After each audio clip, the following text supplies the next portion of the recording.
right, thank you everybody for tuning in to ASV Collectibles. We have a very, very special unboxing today. Not from me. Today I get to hang out, I get to chill back and enjoy my time. But let's check out the panels. We got our boy Marcos Mora in the house. We got our good friend Aiden from A Plus Collectibles up in here. We got a special guest, Mr. Godlike himself. Jimmy's in the house. Congratulations, Jimmy, on 20,000 subscribers. Thank you very much. Awesome. And the man of the hour, Mr. Legend Lane. He will be doing the Harley Who Laughs 1/3 scale Prime 1 unboxing. So, Lane, let's go, brother. Let's do this. I can't wait. Time to sweat more than I did today. Also, hey, let me just do a big shout out just to start off, and we'll probably do it again before the end of the stream. Let me do a shout out just for Mr. Jimmy. He's joining us tonight, but Sunday nights, every Sunday, they have also on Godlike Statues kind of just the weekly meetup and everything Sunday night. Make sure you check that out. It's always a good time. Anyway, that was just a quick cheap pop Mick Foley drop there. Anyway, Foley. Yeah. Always with different guests. You never know exactly who's going to be there, but there's always a good time and a lot of fun discussion, and also trying to get Brian or something to spend, a bunch of money and pre-order something. Anyway, this is Harley Who Laughs we'll be doing tonight. I do apologize, guys. I do want to give you a heads up. You might be seeing, unfortunately, where my camera is, it's a little low to the ground. So you might be seeing part of my waist as I'm moving back and forth here. I just do want to give you a heads up in case. That's what I'm here for, Lane. Come on now. I know. Well, I've gotten to see up close with you, and sometimes in your boxer shorts. Sometimes. Oh yeah, no. So, anyway, so Harley Who Laughs will be who we'll be seeing tonight. Obviously, this was a long desired piece. This is the deluxe version that I got. So this is not the bonus that comes with the kind of reddish mouth closing over the head, almost it looks head sculpt, because I hated that head sculpt. So I was like, I'm not paying an extra $150 for it, or extra $100. So I got the deluxe one here. This one is 87 out of 200. So for just being a regular deluxe without the bonus, that's actually, I think, for Prime one, a pretty decently high amount than they've had the last couple of years. So this is just to give you guys a little of the box here. Got one of the head sculpts, and then I might be covering a little bit here, but there's also one of the unheaded. They've got it just kind of like this, and then one of the unmasked two head sculpts that'll come with this one. Then we've just got a little bit more here. They actually do have some really nice box art for this, with the Dark Knight's death metal, or Dark Knight's metal for this one. Hey, Lane, are all the boxes the same? All the art on it? One. No, this side is different. Okay. See? This is a full body. But it came in, how many boxes it came? It came in 2 boxes, One. right? One box? Really? No. Yeah. I thought it was 2 boxes. No, this was the biggest box I've ever gotten. Now, to put in context, people might remember when I unboxed Hellbat. Yeah. The Hellbat was only about, in box to box comparison size, the Hellbat was only about 1 inch shorter. So that's to put for that quarter scale how big that box was. So hey, here you're going to see the base. So I'm going to try and kind of stay on this side because there's limited side here. So I already took the base out because I wanted to inspect it just to make sure no damage or anything like that. And it's also the heaviest piece. This thing is really damn heavy. So I'm going to try and show you guys here just the bottom real quick. Oh, yeah. So you've got Harley here.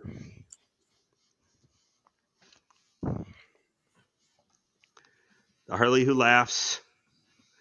And then... Yeah, that looks good. Okay, so that's... What's the number? 87? 87? Out of 800, right? 87 out of 200. 87. Okay. 200? Only 200? Yeah, for this version. Okay. This version. Remember, there's also, this is the deluxe by itself. There's also a deluxe bonus. Got it. And the regular edition. So I need to get this So So Lane, are you is this like a one-off for you, or are you gonna get some other the pieces in the line? No, this is one off. Oh, okay. This, You like Harley? Is that why you got this one? I like Harley. I love this design. I saw this thing Okay. when they first teased and was like, I'm buying it. Mm-hmm. So this is going to be the front of the base. So the first part we're going to attach is actually a part that goes here. So it may be, just to let you guys know, a little rough here at the beginning start and maybe a little bit slow because there's a part that get attached here and then there's actually a chain that I have to take all the way around that connects up to here. There's going to be several chains at different points you have to attach. So You take your time. You take your time. It's not a race. Yeah. And speaking of that, let me just shout out to the chat right now. Battle Cat, thanks for joining us. Gotham Cinnabite, thanks for joining. I think Mr. Kiefer joined in on us as well, even though this is not as provocative as some of the other ones I've done. But thank you for joining in, Mr. Kiefer. Appreciate the love. Okay. And anybody else that's watching right now that want to join the chat, go ahead and jump in on the chat. If you have any questions, you want any close-ups, wow. I'm pretty sure Mr. Lane would love to sweat and show you those pieces. Yeah, there we go. And like Gotham Cinnabite said, I can't believe he's doing this live. She's not easy to put together, man. So No, Lane, you gotta take if I run into problems, I will let you guys know. So we'll see how this goes. So this is the first piece here. This is the front attachment. Wow. For the base. Yeah. Oh, there you go. Yeah, look at that. That's cool. Yeah. The paint on this and like just kind of look at the details there for all the I don't know, like Cenobite looking from freaking Hellraiser. Yeah. Type stuff here. Is there like a slight blue in there, from what I could tell? There's definitely kind of the metals. Yeah, see, like a little bit of reddish blue I see in there. I don't know. It's interesting too if you see on the back here how they continue to see kind of how in the back parts even some of the paint was carried over. Right. To kind of give that the dark metallic rusted kind of feel that they were using on this. Okay. I actually had this piece in order. I remember me and Lady talked about it. I love this piece. I think it's the best Harley piece that's ever been made. Yeah, so here's that attached right there. You said so ever been made? The best Harley? Yeah, one like statue form for sure. What do you think's better? Hey Lane, do we get a free twerking session with all this? No. Come on, Lane. I got to drive up views, man. Views. Fat man twerking is not the way to roll, man. What about in a little coat? I mean, I'm gonna say I think Jimmy's probably got the better bum set for. Oh, he's got more. That's why you got it. He's got more. No, that's Marcos. I can show y'all. Oh Lord. I think just the thought is making me partially go a little blind, man. Partially making me go a little blind. No money. All right, so let me make sure. I know this is off topic. Right one. You have made this guy an absolute legend, Battle Cat. Alex, our good friend. Every time I see him in the chat, everyone's like, "Oh, Battle Cat, what's up, man? What's up, dude? This guy's a legend." Let me tell you this. Not only is he a fine artist, he's such a kind soul, and I always enjoy talking with him. I really need to catch up with him. He's a great dude. Yeah, love that dude. Hey, I'm going to show you guys something that Battle Cat sent. I'm going to show you something Battle Cat sent me. Here, dude, this shit is legit. I know. It only would have been better if it was the real 2-3. The real 2-3. Let me get 2-3 real quick on. It's so amazing. I don't know if you can see it. The Michael Jordan. I got you. I'm gonna get you on the big screen real quick. It's just not working for StreamYard for some reason. Dude, that's a lot of chain there. There we go. Lane. Oh, Michael Jordan, yeah. There you go. Battle Cat gave him a piece, man. Now, there's also these three small pieces, which I'm not sure exactly. I'm going to have to figure out what these attach to. Maybe they help lock it in place or something. The chain itself. Is that some Tony Montana in there? What is that? No time drive. What was that, dude? Like, all I need now is Lane to tie that chain. Lane needs to tie that chain to his waist on a wallet. There we go. Yeah. My Chemical Romance over there with that. So this is the chain itself, but if let's see, focus in here. Oh, you can that's see really thick. Yeah, the panes, they gave it kind of. Does it feel like metal? Yeah, no? It's metal. It is metal. Oh, nice. Awesome. Okay. Yeah. So they gave kind of on some of the links and stuff. Seeing if I can try and get one of these focused up here. Oh, yeah. But they have like rusted paint and everything. Yeah, there you go. Nice. Okay, so give me a second here, guys. 'Cause I need to see. So as April said, like I said, this dude Battle Cat's an absolute legend. Everybody knows this guy. Yeah. What did we do? Like we made an absolute living legend, like we did at Alan Kiefer. Well, when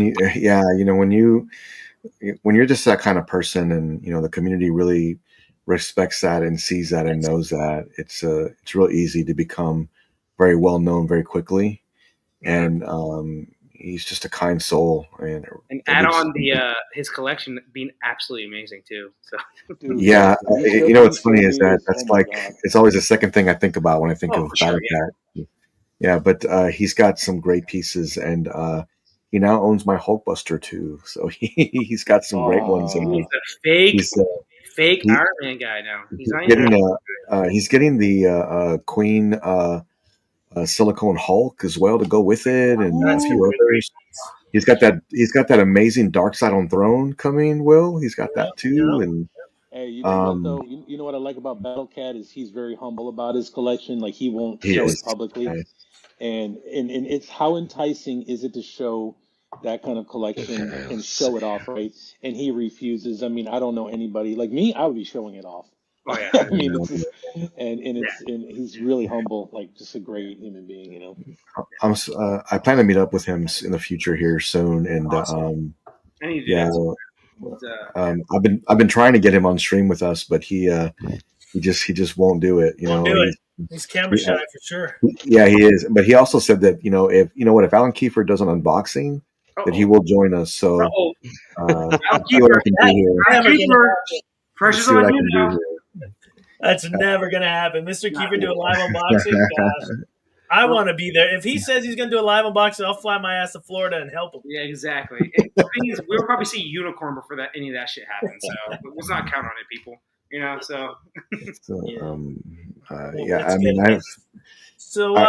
So Lane, I know they got like the part, but do they give you a very clear instruction, or is it just jumbled and you got to figure it out? It's jumbled and I got to figure it out. Oh man. So I'm trying to see. Because I'm also trying to figure out where those little pieces attach to underneath the chain. Because I'm guessing they may be. This is the first challenge, kind of. I think. Is the chain supposed to go on first, or can you put the other pieces then the chain? No, chain is supposed to go on first because it actually is supposed to go into the mouth of each one of the skulls on each side. Oh, okay. So I need to figure out I'm trying to figure out how it attaches. So you know what? While Lane's looking into that, Marcos, we talked last week, but we never got to it. Was the Prime 1 sale event thing that was going on? Did you guys end up checking that out? I just got a message about that. It's funny you say that. We just did it right now. So. Yeah, we just got a message about that. Dude. Yeah, I did check it out. There's some good pieces. I checked it out, but same thing I always say about the Prime 1 sales. Like, yes, they're pretty good sales sometimes, but just go to that shipping price. Like, what the fuck am I doing here? Like, it's like it doesn't even matter at that point. Like, you're basically like sometimes you get it at retail, which is cool and everything, but it's still like. So my question is for even the panel: is it really a sale? Like when you look at how they do the shipping, is it really a sale? Like you have to really investigate before you pull the trigger, because sometimes you see these things and you see like you're going to get a discount, so you're like, man, I really want to jump on this piece. That's why you have to add to cart, see what the shipping price will be, and then you can make a really good decision based off of, is this really worth it for me or is it not? Because right now, Comic Concepts has got not some of these, but got some really good deals on some Prime 1 pieces. But the shipping cost is like $700 cheaper. I'm like, damn, I got to go this route. Right. Well, go ahead, Aiden.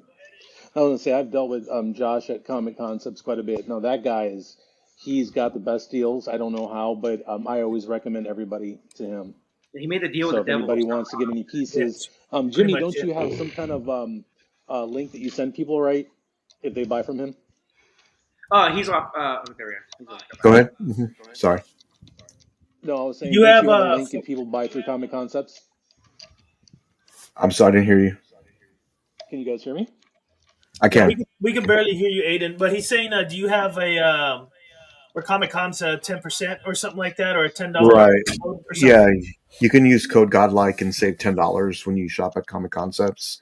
Right. And we're going to be giving away next week $500 from Comic Concepts. So there are going to be $100 gift cards in increments of 5 winners. Oh, nice. Nice. Yeah. Also, all those $10 go straight to me. So if you really don't want to do it, you don't have to. Just send it to Marcos. Yeah. It's disgusting practice at this point.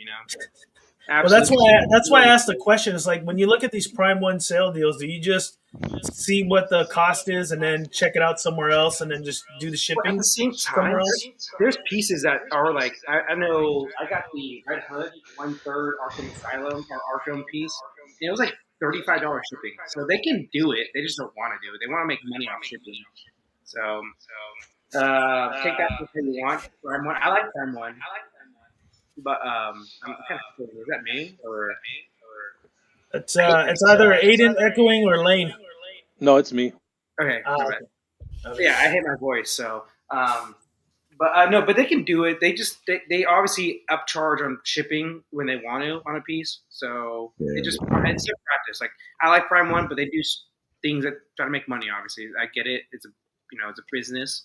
But at the same time, the shipping price for them is pretty fucking ridiculous, I'll say. So for them, it feels like it's valuable just to keep putting the same piece on for sale for 5 years, but never lower the shipping. And now with the tariffs, unless if it gets to a point where, like I said, that Arkham piece, the Red Hood, it never was selling, so they had to finally do like a huge sale on the shipping as well.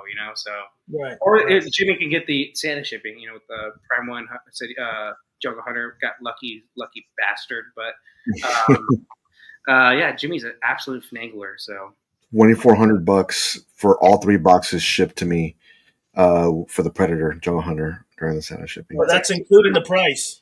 That's right, all in shipping. Wow. And everything. Oh yeah, that's a good deal. It's sort of less than retail on like the just retail plus minus shipping. Hey, my girlfriend's saying, April's saying that she likes this view right here. She likes the view. These guys. I'm bricked she likes up. what? I'm bricked up, so I don't know. I'm bricked up. She likes the view right now from Lane. Right. Gotham said, "I'll settle for Alan Houster." I think we all are. Jimmy's kind of teasing us every week, like technology's kicking our boy's ass, Alan. So we just gotta get Freddie over there. Freddie's a tech nerd, so we gotta get Freddie over there. He's 10 minutes down the road. Like, what are we doing here? Yeah.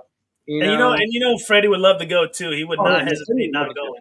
Yeah, Freddie would be like, it's candy shop. Like, come on, let's be real. It's a candy shop over there for us dorks. So, I mean, I've had the pleasure to see a very tiny glimpse into a little bit more of what Alan has. And I'm telling you right now, he's going to do a room tour, and I know he's going to get these things together and finished. And when he does, nobody's going to be ready for this because it is just spectacular. It's on another level. It's the best way to describe this is that when I think of art and just how things should be displayed properly, I think of Aiden's collection years back, and when he had it in this room where everything was dark, but it was lit up just perfectly, and that's what it reminds me of.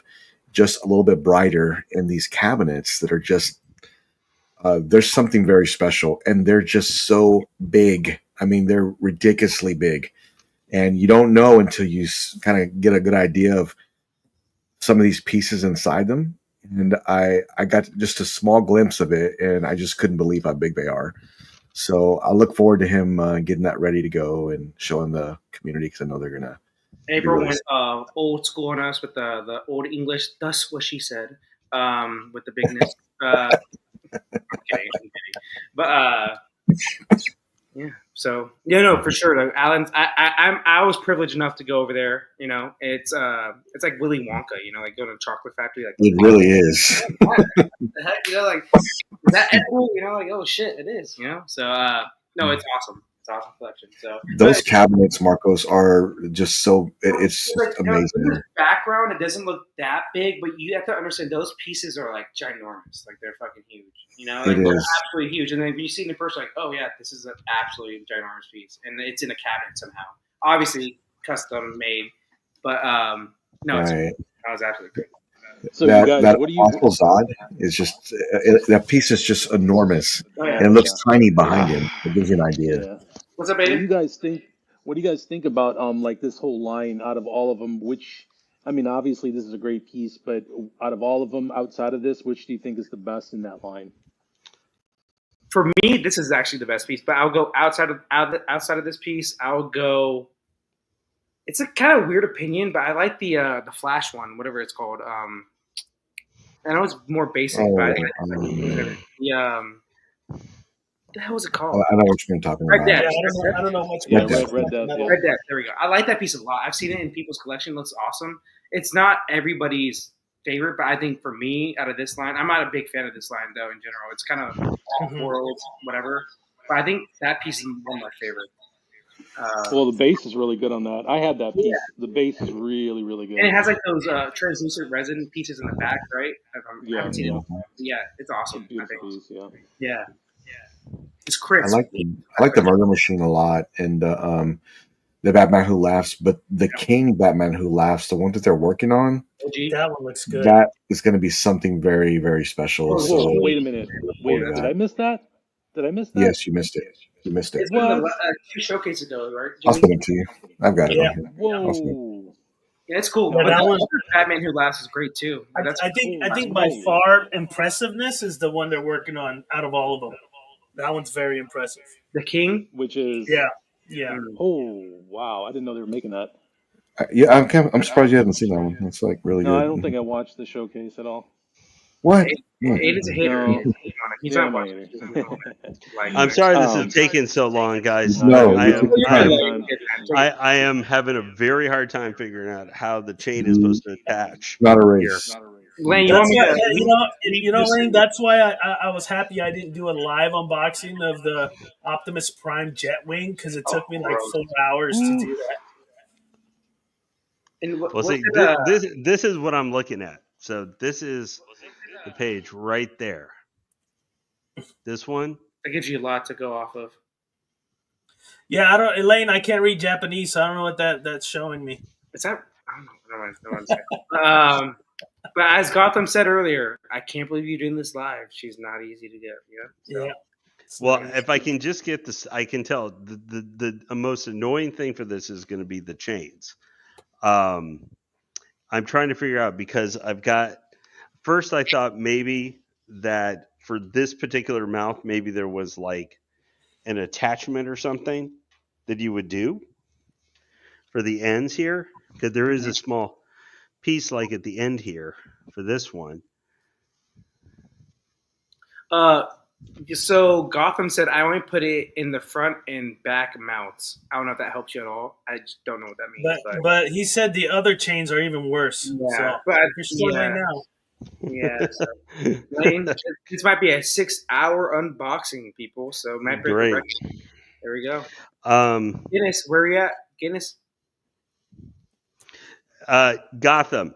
Question. So for the first chain, how did you actually place them? Was there an attachment on the chain, like to put it together for the front mouth, where you would then slide it in, stick it into it, or was there actually a point you attached it to the front skull, or put it in there? Because the pictures look like it's attached there, but I'm not sure.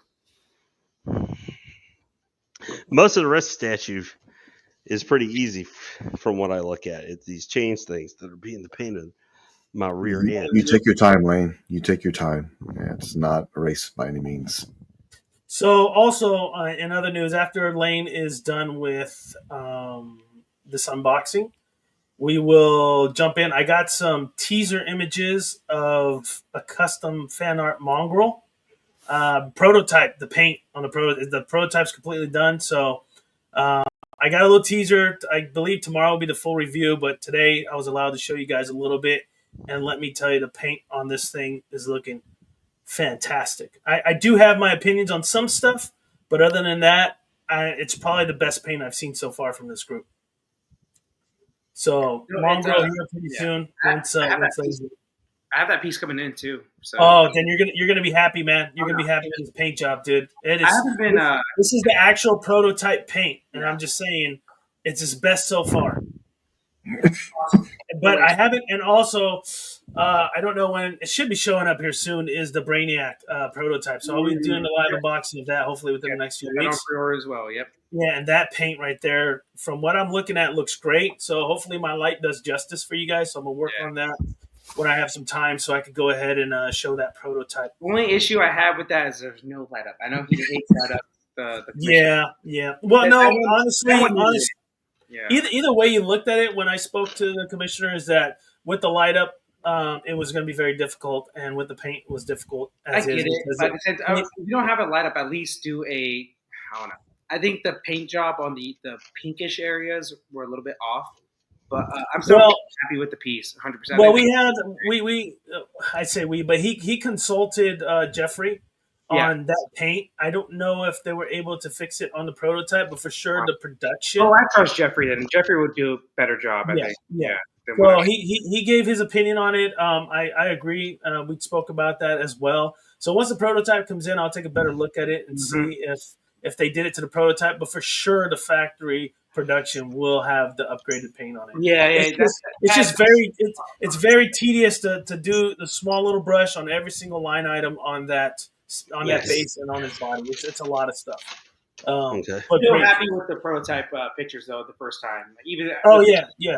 I think that Brainiac's one of the better pieces I've seen from. For sure. If you want a comic accurate quarter scale Brainiac, that's a grail. It's this piece. There's no other one. I know everybody keeps talking about the Prime one.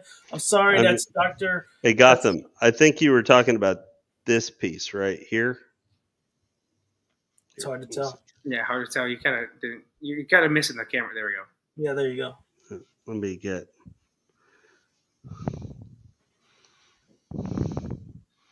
Okay, I got to figure it out. Okay, there we go. There you go. Yeah. All right. No. But like I said earlier, I think the Prime one looks more like a Dr. Octopus from Spider-Man than it does Brainiac. And it doesn't look like a good Brainiac either. It kind of looks goofy. I don't know.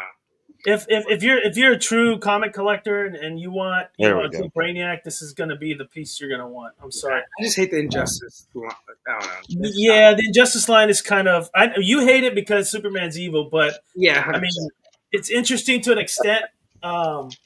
But yeah, I'm not a big fan of the Injustice line either. I'll give it this. At least that was like one of the first times Superman was kind of evil outside like Red Sun and all that stuff. Or even though Red Sun he wasn't like. Yeah, he wasn't completely. Yeah. But you know what I'm saying? Like at least that was like one of the first times. Everything after Injustice, like it got annoying. Like why is Superman always evil? Hey, Marcos, wasn't that Lobo Injustice as well, the one by Ramel? Because that was a really nice one out of all of them. Was that Injustice? That was 1/3, I thought. That is, but I know it's based on a game, so I don't know which game it is because I don't. Yeah, it is, and it's one with the dolphins. Yeah. So that's not based on the comic. That's based on a game. I can't remember which. I think it might. That's a good piece. I like it a lot. I did not know it was based on Injustice because like that. Outside of like the Injustice line from Prime 1, everything in Injustice line was usually 1/4, and then that was 1/3. So I'd never put those two together. I didn't know that was a. It might not be Injustice. I think it was based on a game though. I just can't remember which. I see what Okay. Yeah, I don't ever recall what Lobo looks like in Injustice. I never really paid much attention to that. Just the main characters. But it's still not a fan. It's the same as what was that? Yeah, it said it's a weird Superman. So he has that chin strap, like it's Lobo. Same with Batman too. That's a weird one. It's Injustice. Huh. Yeah, I've never seen it. I never seen that. I mean, I've seen it, but I didn't know if it was Injustice or not because he kind of looks similar to the comics. So they didn't really change him up too much. That piece, for some reason, like it's still on sales, like for Prime One, so it didn't sell well. It's a great piece, though. I think it's one of the better pieces. I just feel like it's not. It's more of a niche character at the moment until the DC comes out with the Lobo movie with Mr. Momoa. Then I think it's not a Lobo movie. He's going to be the villain in the Supergirl movie. So he's going to be probably a villain, and then they team up. But he's Lobo in that movie because I've seen some tidbits of it. So I think once that's out, then maybe it'll start selling because that would be the dumbest casting of all time to have him as Aquaman. That made zero sense. He's a perfect casting for Lobo. Oh yeah, for sure. I don't know why the fuck they made him fucking Aquaman. That made zero sense to me. Yeah, they could have used Thor as Aquaman. Like he would have not Thor, but they could have used the guy that played fucking his brother. What's his name? His brother. Would have been a better Aquaman than him. So I don't know. But the Lobo casting for him is perfect. That actually is a for sure. Casting. Yeah, for sure. Yeah, I agree with that. Marcos for Aquaman, and it would have been better. Mexican Aquaman would have made a lot more sense. Jason Momoa. Well, Marco should have played Namor. I think he would have did a better Namor. He's got better hair. Namor's not Hispanic. I don't know why MCU did that. That was stupid as hell. Like they made a new Namor. They made a female Black Panther. I don't want to get into it. I'm sorry. So I want to get into that. Hey, but you know what? You know what? That I am excited for Mephisto. I didn't watch the Ironheart, but Mephisto. I heard he's good. Sacha Baron Cohen was good as him. Yeah. I'm excited to see them do something with him in Secret Wars. They should have put him in the WandaVision show. That would have been better than fucking Ironheart. But. Well, because he's more of a Doctor Strange villain. True. You know what I mean? But which I found interesting that he was in Ironheart for some reason. I'm not, but maybe no one understands that show. So at the same time, Wanda is a villain now too. So I don't know what's going on. She's also dead. He's also dead. Supposedly, she's dead. Yeah, we don't know. Come on, you guys gotta understand. This is Marvel, all right? People don't die anymore. They're lost. It's RDJ's fucking Doctor Doom. So we're at this point where we don't know. Okay. The show. All right, so you can kind of see now. Once Gotham explained how the chain worked, I was able to figure it out and then get it. Like that was easy to get attached. Now, hey Gotham, real quick, because you have done this piece. Do you know what these are supposed to attach to? These little pieces. Do these attach to the skulls around on the base? Maybe. Gotham, they look like it. Gotham, you may just have set yourself up as the answer man. You better do some work tonight, brother. God damn. Yeah. Gotham's like logging off. He's like, I'm not dealing with this. I'm tired. I'm out of here. Yeah. Hey, Mr. Nice Guy, man. Thanks for joining in. Checking us out. Hello. Hey, Jimmy. I just saw that, dude. Holy moly! It's awesome, right? About the King. Awesome, right? Oh, dude, that looks. See, like a piece like that makes you like get that, but then you want the rest of them. That's what that's. I know. Yeah. So Lane, he says the pins hold the weapons in place. You'll see later. Oh, okay. Well, let me put those back in the little bag right now because I don't want to risk them getting lost. Okay. We'll stick these back in there. Will, this is the first time you're not sweating profusely for Man, I'm kind of happy to sit back. Yeah. You boys on the panel need to start doing more unboxings. I can't just keep doing them every week. I'm sorry, dude. If you would have seen me unbox the Blackbeard and the Luffy bust, it would have been disgusting. Like, Hey Marcos, I do think he's sweating with that view right there. Yeah. Yeah, shit, I'm sweating at this. Lane's getting me bricked up, man. I'm like, come on now. Yeah, so I've got this chain here. I'm just looking at how they have it kind of showing it, but I'm not seeing it because it's pretty tight on here. Like, I don't want to really mess with it because I'm already worried maybe a little bit of paint on the inside of the mouth, but I'm like, I don't care that much because if there's a little paint maybe on the inside of the jaw here, like if you're going to go crazy about that, don't buy the statue from me later. Because attaching this is a pain. All right, so guys, please make sure you hit the like button for yes. Also, ASV. as you're really going along, appreciate that. Yeah, comment as well. Yes. Whether during it or here at the end, just let us know how you enjoyed the experience, and maybe other statues or stuff in the future that are coming out you might like to see at some point that we might get. And when you comment, just say in your comment, Marcos is the greatest of all time. And don't. Yeah, we're not looking for lies or other silly things. So I want to. It just popped up right now on my phone. Let me check it again. So shout out to Kirk Philbeck. Okay, he just so subscribed to my channel, so really appreciate it, Kirk. Thank you for joining in and checking us out. So yeah, I really appreciate you guys. I do want to do a 500 subscriber giveaway, which I have something to give away. Also, $25 gift card, courtesy of Mr. Legend Lane, once we hit 500 subscribers. So just like to get there if you guys enjoy what you're seeing today. I'm pretty sure you do, because there's a whole lot of Lane going on there. And let me tell you, Marcos is sweating. Marcos is sweating. So I can only imagine if Marcos was next to Lane and Lane had that pheromone cologne. Marcos was Oh, geez. I would be feeling very uncomfortable right now. Yeah, that's like an Anchorman, the Sex Panther. I think it would be. The Sex Panther, yeah, that's right. Sex Panther cologne, man. Okay, so this attaches. Oh gosh. But yeah. No, please. But like I said, if you want to comment, please say good things only about me. Say bad things about Will. Yeah, that's right. Hey, all I ask is that everybody's against One Piece. You can say bad things. Whoa! That's fighting words right there, brother. Just cut down the most overrated anime of all time. This is my hot take. This is my hot take. Okay. But don't get me wrong. Nami's bomb. I'm just saying she's bomb. That's like saying Christopher Reeve's Superman's a good movie. Let's be real. Like at this point, that's like saying it was actually the best. Aiden, there we go. It's actually the best. Hey, Marcos, you saw that I posted. I sent to you guys that, and it's proof that all DC fans voted that Michael Keaton's the best Batman. That's so stupid, though. Like it's not stupid. It's truth.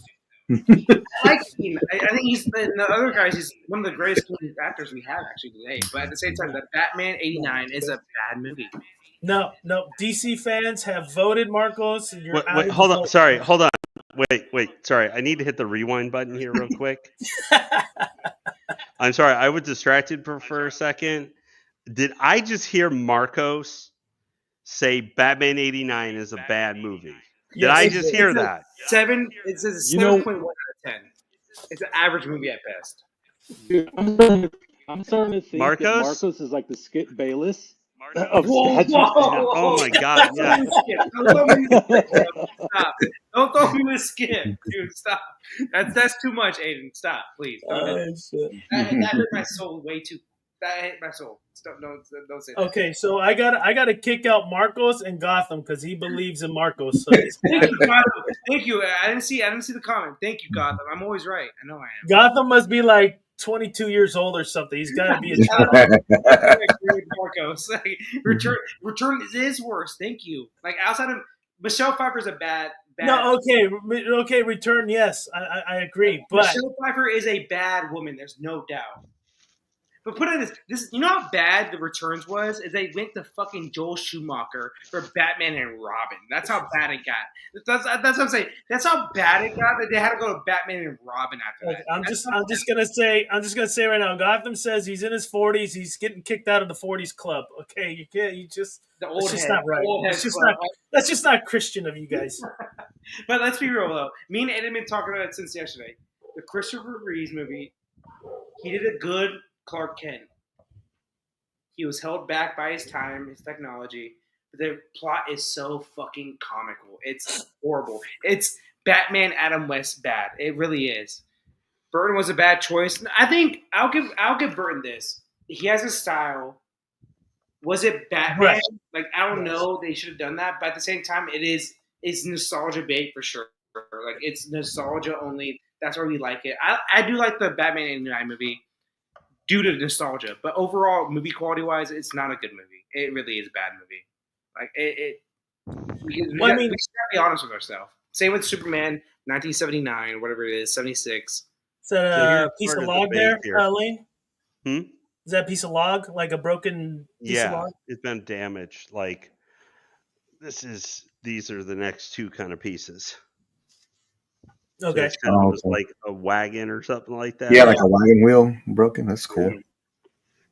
I just feel, Marcos, when you're growing up at that time, that was like the best CG you'll get in your life. Like, and then it was so comic book based, right? I mean, it got a little bit bad. It got a little bit bad with George Clooney. We agree with that. You know what I mean? But when you're the age I was watching it, you're like, Jesus Christ, this is amazing. But the thing is, like, Will, I watched the Adam West Batman movie all the time when I was little, like 100%. Like, I get the nostalgia factor in it, but we just got to be honest with ourselves. Like I said with Aiden, just be honest with yourself. That Superman movie, Reeves, is horribly written. It's bad. He stopped time and rewinded a death. Why didn't he do that with his dad? First of all, it's rewound, not rewinded. And second, why did he go Marcos 10 years in the past or 3 years in the past for his dad? Know. Ask the fucking director. He doesn't know. Thank you. That's how bad he's written. He doesn't know. Hey, he said, listen, ask the director. You like this new Superman, right? Yes, I do. Yes or no? I do. I said I do. I give it an 8.4, 8.6 out of 10. Why? Why do you like this new Superman? First off, the only thing I would say that Reeves has over him is he's a better Clark Kent than him. But at the same time, this new Superman didn't have the chance to be a Clark Kent, if that makes sense. It was nonstop action from the start to finish. If that makes sense. He's a better Superman. So you like this new Superman? Yes. You like this new Superman because it reminds you more of Golden Age, right? Not Golden Age. It reminds me more of just a normal Superman, like animated. Normal Superman from the animated series. Oh, so that means that you like it for nostalgic reasons, right? No. I'm saying stop. No, stop. I'm saying if I had to go back on something, yes, animated series. But at the same time, he is a completely different Superman than anything we've had in movie form. So not just because of Golden Age, Silver Age, or whatever you want to say. He's a completely different Superman than we've ever had before. And he's charismatic. He smiles. He saves I won't spoil anything. He saves everybody he can, if that makes sense. The side characters were very good in the movie. The biggest issue I told you, Aiden, was they didn't have that one singular moment where it was a Superman moment. They had a Mr. Terrific moment, and they had a Guy Gardner moment. The Hawk Girl was pointless. I don't know why she is in that movie, honestly. But so there's moments with other characters that were big moments that you can remember always. But there wasn't that one Superman movie. That's the only issue I have with the movie. But overall, the movie was a fantastic movie, I think, for a Superman movie. Corwin Sweat blows any other Superman actor out the water as a Superman. Not Clark Kent, but as a Superman, he's completely better than anybody else we've ever seen. He's charismatic. He's funny. And not in a goofy way funny. He's a funny guy, like, with the crypto. Have you ever watched Superman 1 or 2? Yes, and Blaine, like I said, are you going to tell me right now to my face, Lex Luthor dropping 2 missiles sinking California was a good plot point? Even the biggest supporters. No, we're not talking about the plot of the movie. You just said that guy. You said no. Sorry, I got to stop this for a second. you just said that guy is a better Superman. Yes. Like he's more Superman than Christopher Reeves. You have not seen the movie too. You said you're seeing it. I don't have, dude. Christopher Reeves is my point. You're the perfect Superman. He totally plays Clark Kent as a separate character. And I give him from credit Superman. For that. I give him credit for that. That is. I'm just going to keep focusing on what I'm going to do. I told you, I give him credit for that. I know.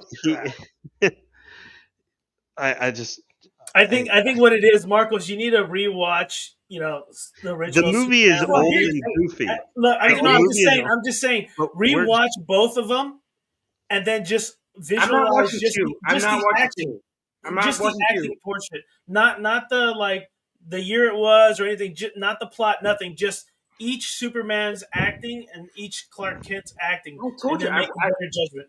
Dude, Will, I'm with you. I did it because I wanted to do my homework. So right before I saw the new Superman, I watched Superman 1. Okay. I'm not watching 2 because you have to do the Donner cut because he got fired mid-movie. So just say what you want to say. Like this first Superman, it's comical how bad that he has to reround time. Like Aiden said, you know what was the word you used, Aiden? My bad. Thank you, April. Reround time. Reround time. I don't know how okay. to The first part I believe. Hey, dude, Aiden, you found your girl. My gosh, she's backing you up on this because it's delusional. April,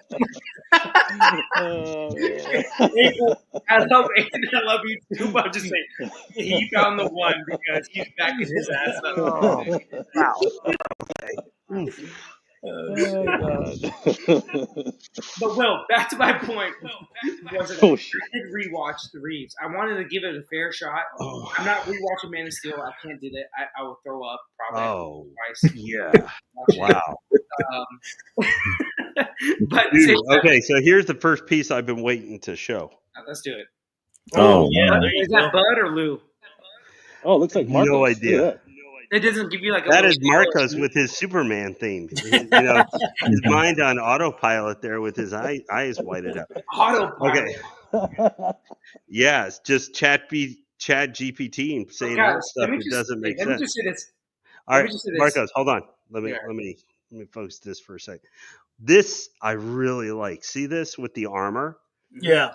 How they have the different colors, so it goes. Yeah, it's got the blue. Kind of Harley, blue to the red, but they make sure in the armor here to show like rust and everything like this. The horror, like these guys have seen or been through a bunch, like a terrible world. Like this is very cool. He's also pretty heavy. But look at the detail like here, just even for the different with the straps and everything. Like Bud and Lou are already kind of obviously being just hyenas in general. Can be kind of terrifying, but this is just to give you a nice how big he is in comparison to me. Yeah, he's a good size. Yeah. Okay. You got 2 of those fuckers on the base too, so I know. And then that's still Harley who's massive. All right. Looks good. Hey, Marcos, quick question for you. Deadpool question. What's up? If there was a Deadpool a fan art or license to be made, what villain would you like to see with that piece? So the villain I would love to see, it's not like a villain, but Bob of Hydra. Like that's like his like side. That's not really a villain. It's a sidekick for him. Villain, let's go true villain. Would it be me personally? I like to see Hitmonkey. No, Hitmonkey would be cool, but I would think Ajax would be a little bit better because you get a good contrast with the blue and red. You know? What about Taskmaster? That's not like his main villain, if that makes sense. But they're both assassins. I get it. It's like it's like I feel like it's like when DC tries to make Deathstroke a Batman villain. It's not really his villain, but it's a Titans villain. Yeah, exactly. So Taskmaster is not a Deadpool villain, but there's obviously stories you can do, where they are against each other. So probably Ajax with the blue and like the kind of brightish white versus a red and black Deadpool. Those are the two I will say. Like Baba Hydra. I just want a Baba Hydra though. That's me being selfish because like he's a huge part of his like story. But those are the 2 I will say. I don't know. Who would you do, Will? I like the idea of Hitmonkey because I've never seen anybody do anything with Hitmonkey, and that's hilarious. If you've read the comics with him fighting Hitmonkey, Hitmonkey's cool. I like it. It's not bad. It's hey goofy. Guys, I want to ask you a question. What's up? Oh, I'm sorry, I didn't mean to interrupt you. But what do you guys think about the Mandarin, the comic book version? I know somebody's. I love Mandarin. Yeah, Mandarin's cool. Looking really, really good, and it might go up for PO probably next month. Nice. So, and it's like he has that Ra's al Ghul effect where no one wants to touch him in statue form for some reason. I don't know why. Like they're great characters, no one wants to touch him though.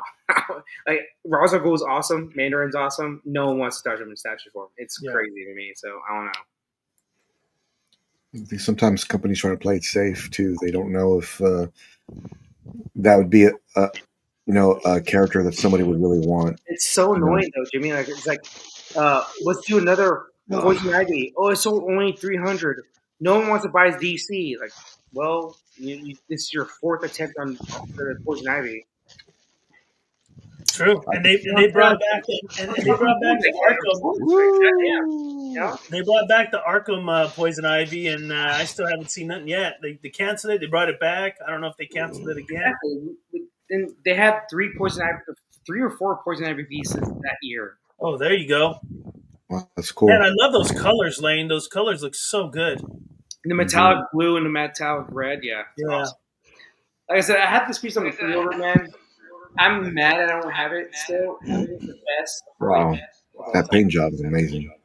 Yeah. Now this is mixed media, so I'm not sure how this is going to be long term. Here. So that might have a little concern, but she looks really good, the body. So let's see here. Okay. We're sending a 1/3 scale Iron Man from, I think, the End War. That'd be really good. Who? No one's done that yet either. Which one? Iron Man. Iron Man from End War.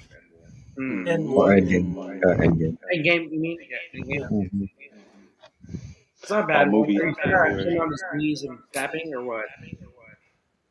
What's up? Are you talking about him on his knees snapping, or like what's the? No, I mean that'd be great, but I would want him to be like battle damaged, but with the Infinity Gauntlet, but still with the helmet on. Does that make sense? Because it would give that representation of him with it and like museum pose and like him like battle damage. I think that would look just fucking epic. But it needs to go right there. Jimmy, will you get a Doom? Or do you Yes. If Queen does it? I will. I need to see the movie, of course, but I do plan on doing it. I just hate the idea of the whole Doom RDJ. It's so annoying. Like RDJ is awesome. There's no doubt about that. But like, I feel like it's such a desperate move to have him as a Doom. I would just love another actor doing Doom in that universe. There we go. Yeah. You know, I think desperation set in quickly. This movie has to do well. It has to. So they need they needed him back in the movie somehow. I would have put him back as Iron Man. Which is sad, but it's sad though that they had to go to that lengths of like, oh, we have to have a big hit. Let's get RDJ as Doom. You know, like what are we doing here? So, like Fantastic Four looks better to me than I thought it would look, but I guess I just don't like the comic books. So, and I don't feel like it's translating well into a movie. So I have a hard time saying this is going to be a really good movie that people will love. It's tough. But you know what? I hope I'm wrong. I hope I am wrong. And I don't like Galactus. I don't like Galactus the way they did his design. I don't like it at all. He just like kind of like we know what the ending is. Basically, what it's going to be is that the multiverse thing. Like they're going to go to another multiverse and they're going to sacrifice the whole universe for them to save themselves. I guess because they have to be in the universe that's like the main universe. So that's what I'm saying. It's so weird how Marvel's doing this right now. It's not good. I know that for sure. It's either going to be really good or really bad. Really mid or really bad. There's no really good in this. No, it was a good Dr. Doom was Julian McMahon, the guy that just passed away. He was really good. Rest in peace, man. Yeah. So how do you guys liking how this looks so far? Just taking a break now. We got two large pieces of it actually put in place here. So we got the full Harley body. We've got one of the two. Bud and Lou. Yep. 2 hyenas. Another one still probably going to attach, I guess, here. You know, one thing I will say, the base, like say comparing to Harley here, I know, Jimmy, you saw that. The base is obviously taller, but it's actually probably about the same width or not quite as wide. So they actually have squished a lot on her. Not like there's still I still have plenty of space, probably almost 2 or 3 inches behind her, like where she is right now. I need to center her a little bit yet, but I'm really liking. This is just take a second. What I think, one thing I noticed that I really like with this, and I'm gonna guess the other hyena, Bud or Lou, whichever one it is, the other one. If you look at her here, all her coloration, obviously we talked about the very bright metallic blues and reds for it, where it's a really nice contrast where it's not just the dark and foreboding blacks and rusted metal colors and all that kind of stuff. But there's a really nice contrast with her still having kind of that, I'm going to put quotes, nice looking to her armor. Whereas where you've got the hyenas, which have all rusted and kind of very worn down look to them and everything. So it helps her, I think, actually stand out a little bit more with her coloration and everything. That's one thing I've noticed just here looking at it. They did I think the art design for this looks like, we'll have to see obviously when we have the whole thing put together, but I think they did a really fabulous job making her stand out on this piece so far. There's other little pieces to add yet, but she's going to stand out really nice because this is a very busy design, obviously, with a lot of stuff going on in it. But I think from what I'm seeing here, I think she will super stand out at the center. I mean, Ivy, she does that too, but I think actually for her is because of more because of the lighter skin color version than the original Hush version. Right. Just because she actually is not green in comparison to like 90% of the statue. Right. Okay, let's see what's next here. I didn't quite realize there was going to be quite as much environment stuff on here. Okay, so number 9. So I think the next hyena is going on. Yeah. Okay. So we're getting like at least the big pieces on here. So Marcos, one thing go ahead, Lee. One thing, you guys are not going to believe how big the stupid weapons are. Like the hammer for this thing is so ridiculously big. The switch out weapons, yeah, the hammer for this thing is so big. I haven't even taken out of any of the, covering, and it's massive. It is so ridiculously big. So Marco's question: you watched the movie. What did you think of Crypto? Crypto, I thought it would be more James Gunn like comedy, which it was to an extent. But like, I like James Gunn. I think his comedy can get over. It's not as bad as like Taika Waititi. But Crypto was used well, I would say, overall. There's some moments I'm like, why is Crypto here? If that makes sense. But that's very few and far between. There's like 2 scenes, I would say that. Overall, though, Crypto was used well, and there's some good jokes that are involved with Crypto. He doesn't take you out of the movie, if that makes sense, like which James Gunn can do sometimes. So that's the good thing. I was very happy about that. Like they didn't, because you saw the promotions, like they promoted Crypto nonstop. I'm happy what they did with Crypto. Like there's like 1 or 2 scenes, maybe a little bit too much, but that's nitpicky at most. I don't know. That's the reason I'm going, is to see Crypto. Yeah, Crypto. Yeah. No, he's cute, man. But it's not Crypto either. Let's be honest. It's James Gunn's dog as Crypto. They should have a real white lab. Yeah. So one thing I want to. So we've got the other hyena now on here. You can look here. You may not, and I will do a close up of this later.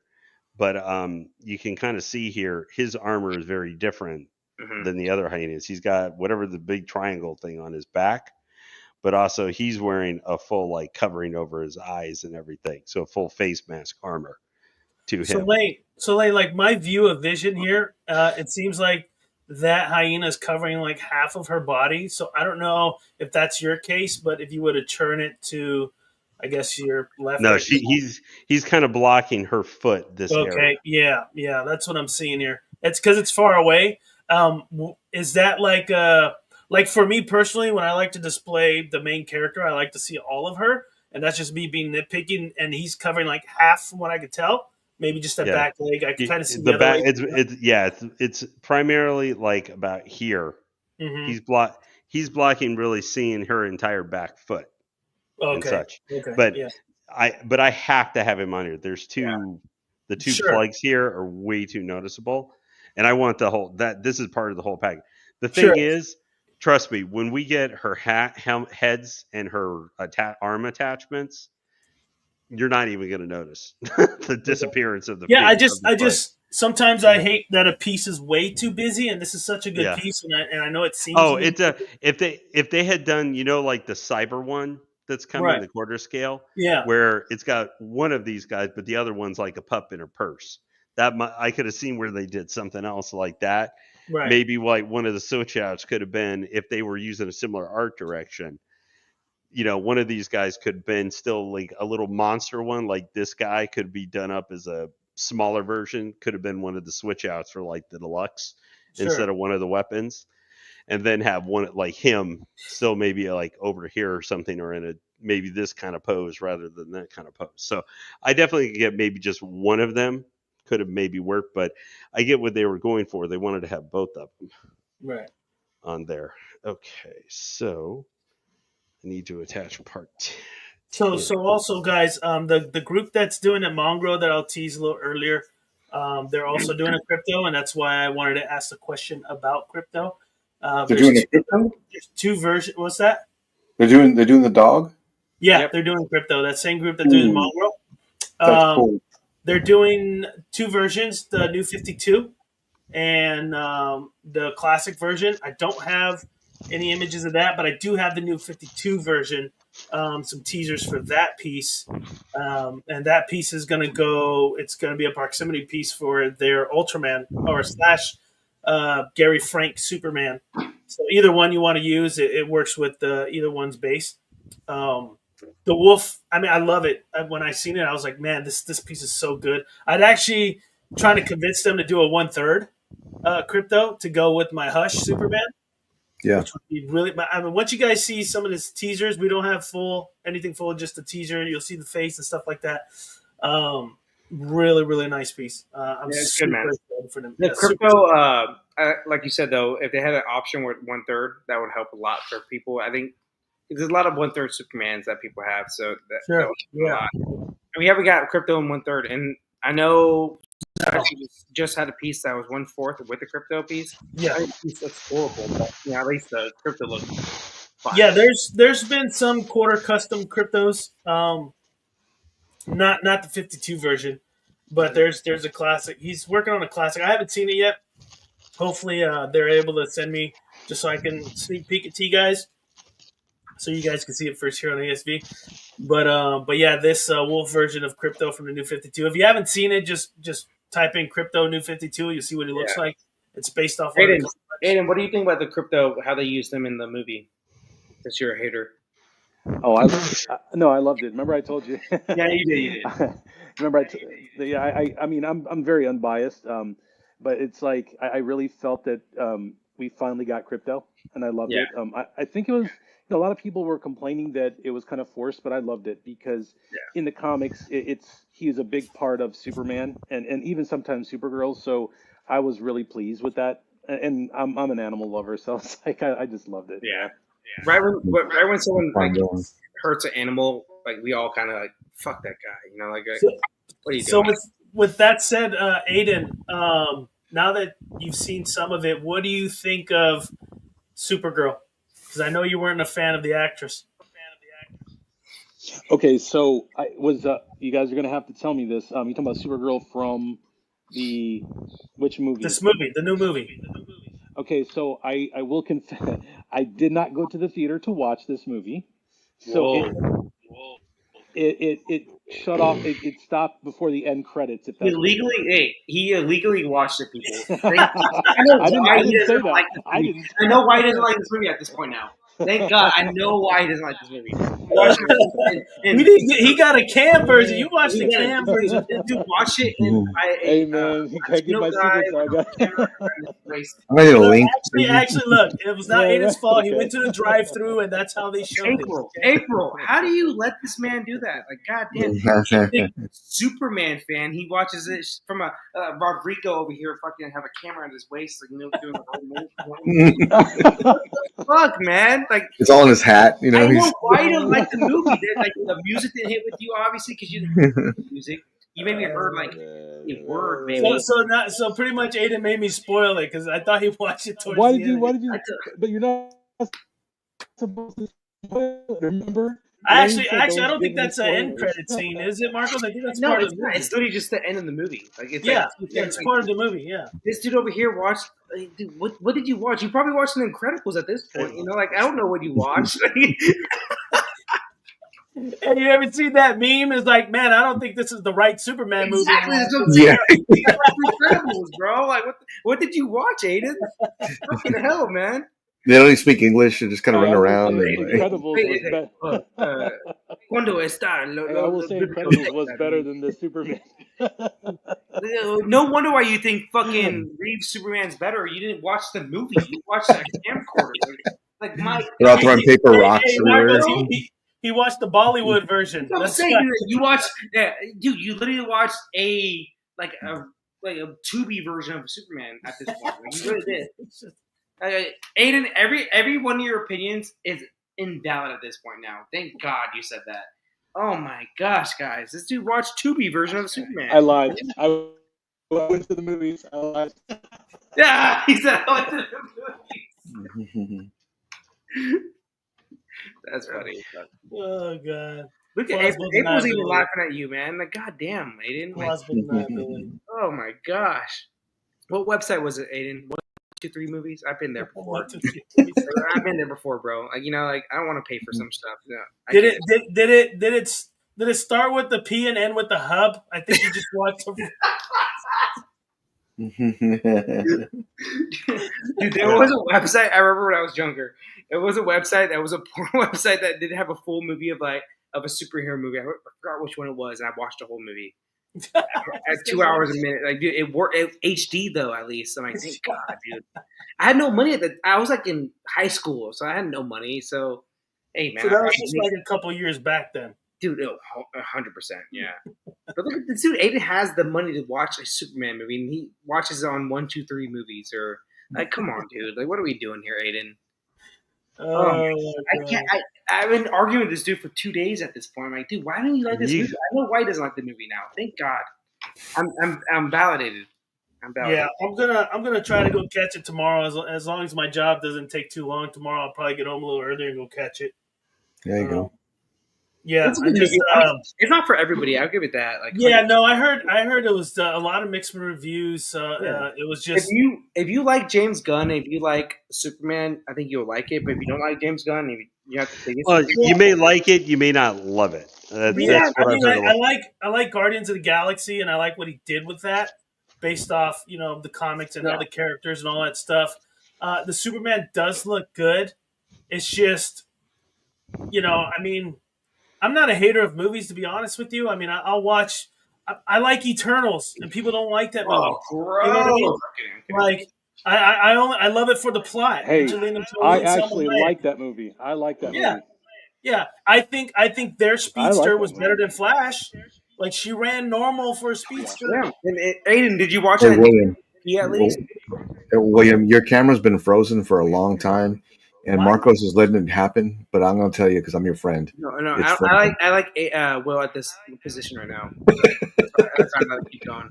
Jesus, it's a good face. Yeah, it's been frozen for a long time. Guardians of the Galaxy. It's one of the best, like in the past 20 years. There you are. Hey, there he is.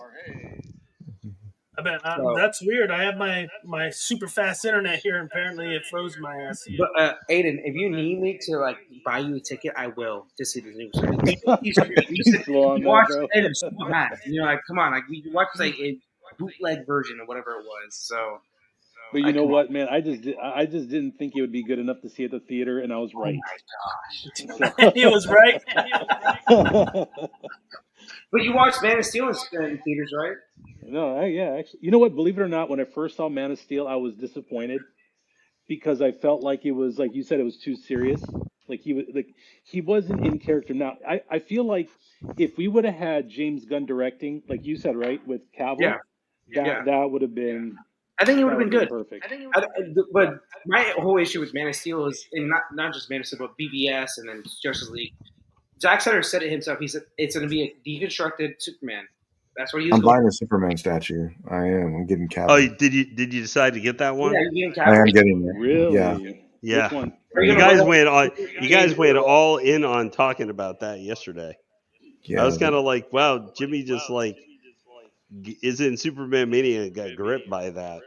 yeah, but I don't have a Superman at all in my collection, like in movie form. So I need one. Are you getting Which one, J&D or are you getting the Prime one? No, the Prime one. Mm-hmm. The new one. You're doing the new Superman, not Cavill. No, Cavill. Cavill. I'm sorry. Cavill, yeah. He's getting the one with the disgusting, the dark red and blue one. like with the skull, the Batman skull, Right. which makes zero sense, but yeah. Makes perfect sense. Batman's head. Can you show us? Yeah, it makes sense because Batman's a maniac. He's Jeffrey Dahmer as Superman. I get it. I didn't like the J&D one. No, he's not, because he didn't eat any of them. Yeah, the J&D was not. Well, hey, he's not wrong there. Maybe a little bit, but I don't know. But oh God, here we go. Marco's enabler. Stanley's coming into the chat. What's up, Stanley? Stanley loves me. I love Stanley. Stanley loves me. So, Stanley, did you watch the new Superman movie? Let us know, man. Hey, what do you guys think about the J&D Cavill? I didn't. I thought that likeness was kind of weird. It's like bad. It was like kind of like sickly or something, right? Yeah, he looks like a homeless dude in LA. What? Being honest, him and Aragorn. Hey, Stanley. So Jimmy, I'm looking at it, and I don't want to burst your bubble or anything. Yeah. But that portrait with the burning eyes, he just looks like he's holding in a fart. He's like, just look at it. He just looks like he's really holding it in. He's getting real pissed. But the other two aren't too bad. That's what I really like. Depends on how you want to display them. But no, I do remember this piece on the showcase, and you got the deluxe version, right? Yeah, I haven't bought it yet, but that's the one I'm going to get. My only issue, I would say, Jimmy, with that, it's not a big issue. It up to your collection, obviously, but you're getting all J&D basically with Batman, right? Mm-hmm. Then you're going to get a Superman in Prime 1. Yes. Yeah, because the J&D one's not good.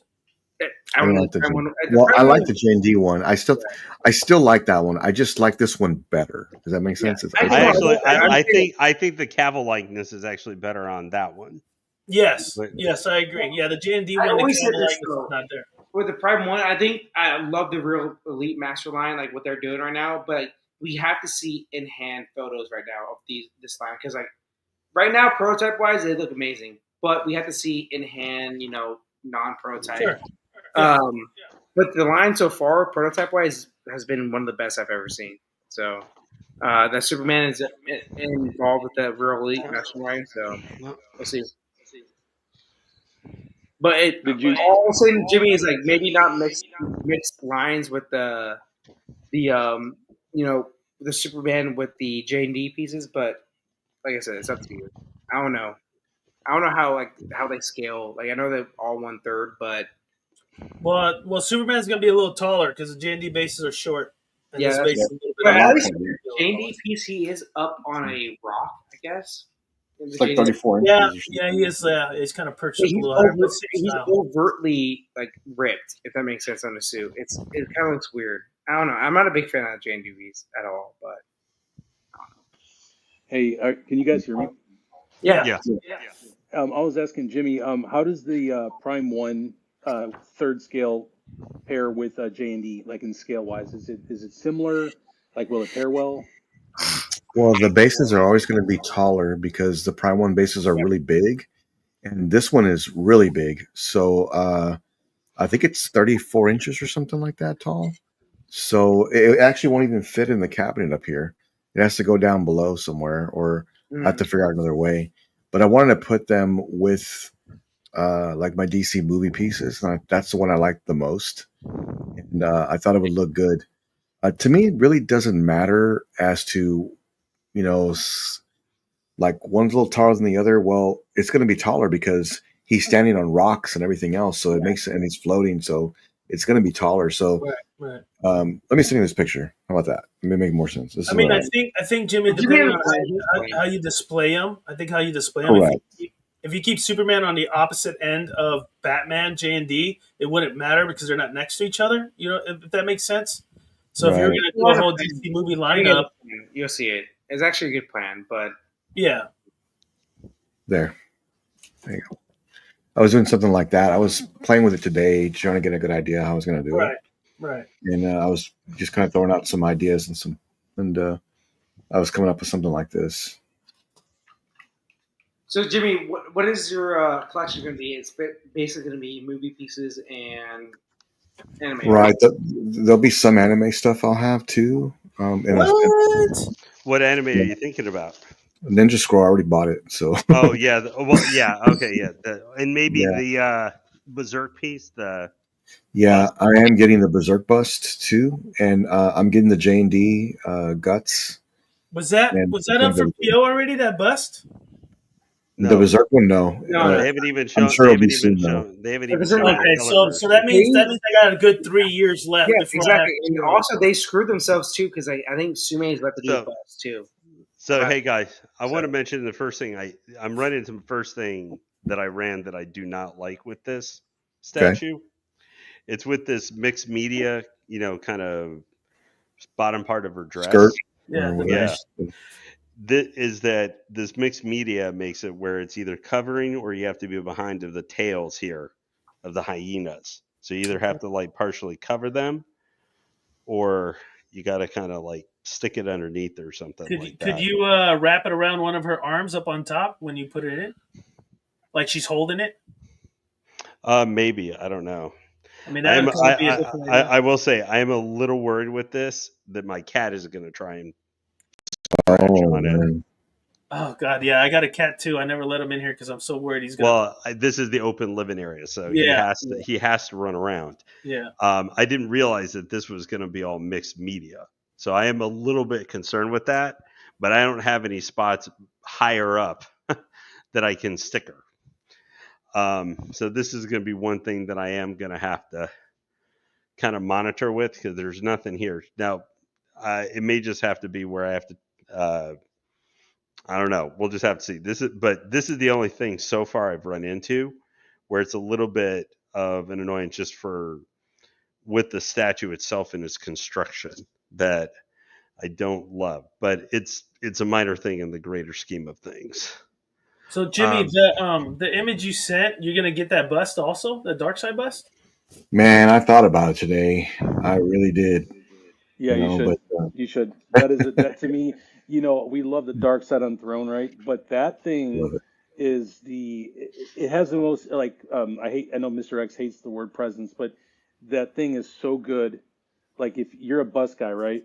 So you definitely should get that. If you like the movie stuff, that definitely is something you should get. The thing is I'm curious of, and I've seen some people next to it. Will it fit in the module case? I mean, because that thing is massive. Huge. I need to measure it out. It will fit here. It will fit on one of these. I don't know, man. Well, I mean, that looks fairly big. Yeah. Dude, Jimmy, that would look so good in your collection. That Dark Side. That's good texture, Lane.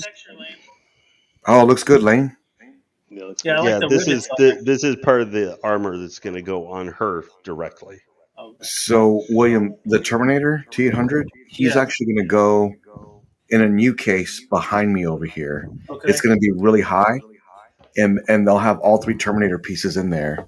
And then below it will be another case, but over here is going to be empty, and I'm going to put different pieces in there. And I really thought about the Dark Side bust today. I don't want to say I'm a bust collector, but damn, I really want other ones. Well, yeah, you are.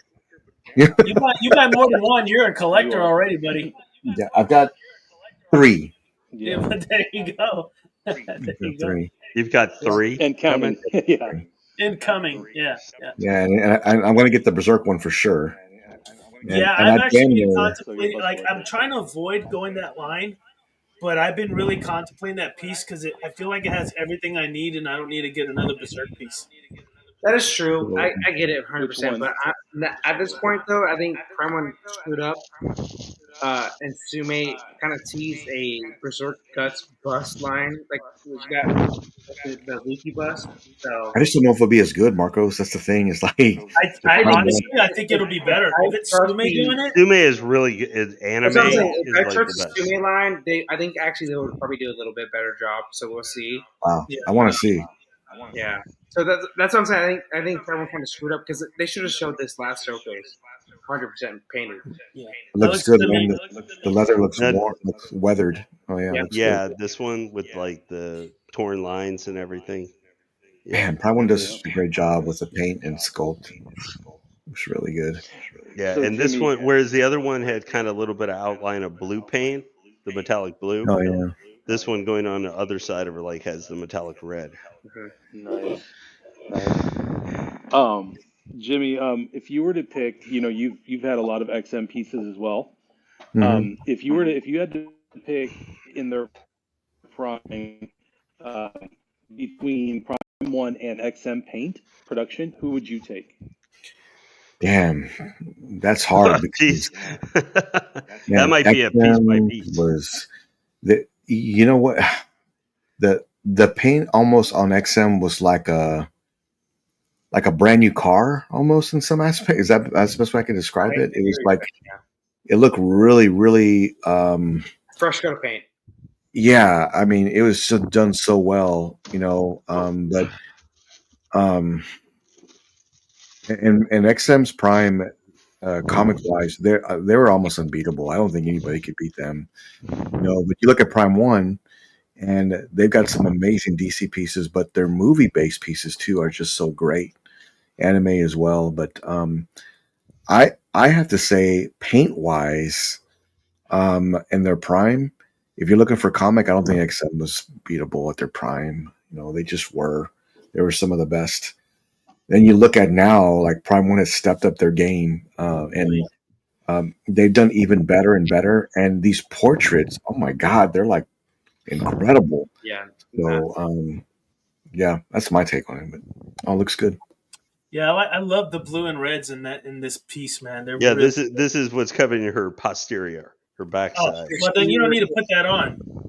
Well, there's a big kind of indentation where they're supposed to go, so it looks kind of not so good. Like I said, But I do like I closer. love they have the metallic red and the blue on here. Yeah. So this will be how it'll be like all of her, more or less.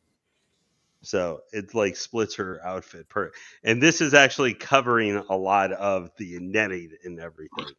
So I think it's helping. It's still a little wonky popping out, but it's kind of getting a little bit more of her armor and stuff on her.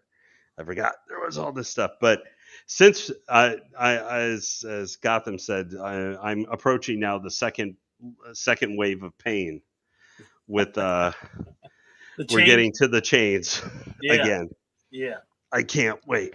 All right, so let's see what's up here. Next slide 20. So this is all pieces that I'm attaching to her outfit. Gotcha.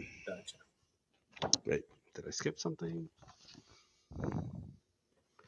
So night. Okay, so attached. So Marcos, you POing the new Prime One Superman? I seen they the posted. corn sweat. 19 and 20. What's that? The corn sweat or the throne piece? No, this from the movie. Yeah. So I'm like 85% probably will. I just got to see a little bit more with the base going on and stuff like that. But I'm like, this is my Superman, man, 100%. So like, this is if I do get a 1/3 piece, it would be this Superman. I think the portrait that we've seen, it was actually really good. It's not bad at all. The sideshow one was horrible. Like that Right. is abysmal. The new one, new Superman. Yeah, that thing looks abysmal, man. But the Prime one looks really good, I think. So I'm like 85% on getting that. It just depends on how the base and whole concept looks, but I just hope it's not Fortress of Solitude shit. You know, I'm over it. You know, it's Fortress of Solitude. I'm done with it, dude. Like as a base, that's just me maybe. What But do you guys? What do you guys think about the throne one? the throne, I love the throne. I think it's the dumbest concept for a Superman piece, but overall, it does look good though. Like what The they throne, did, right? yeah.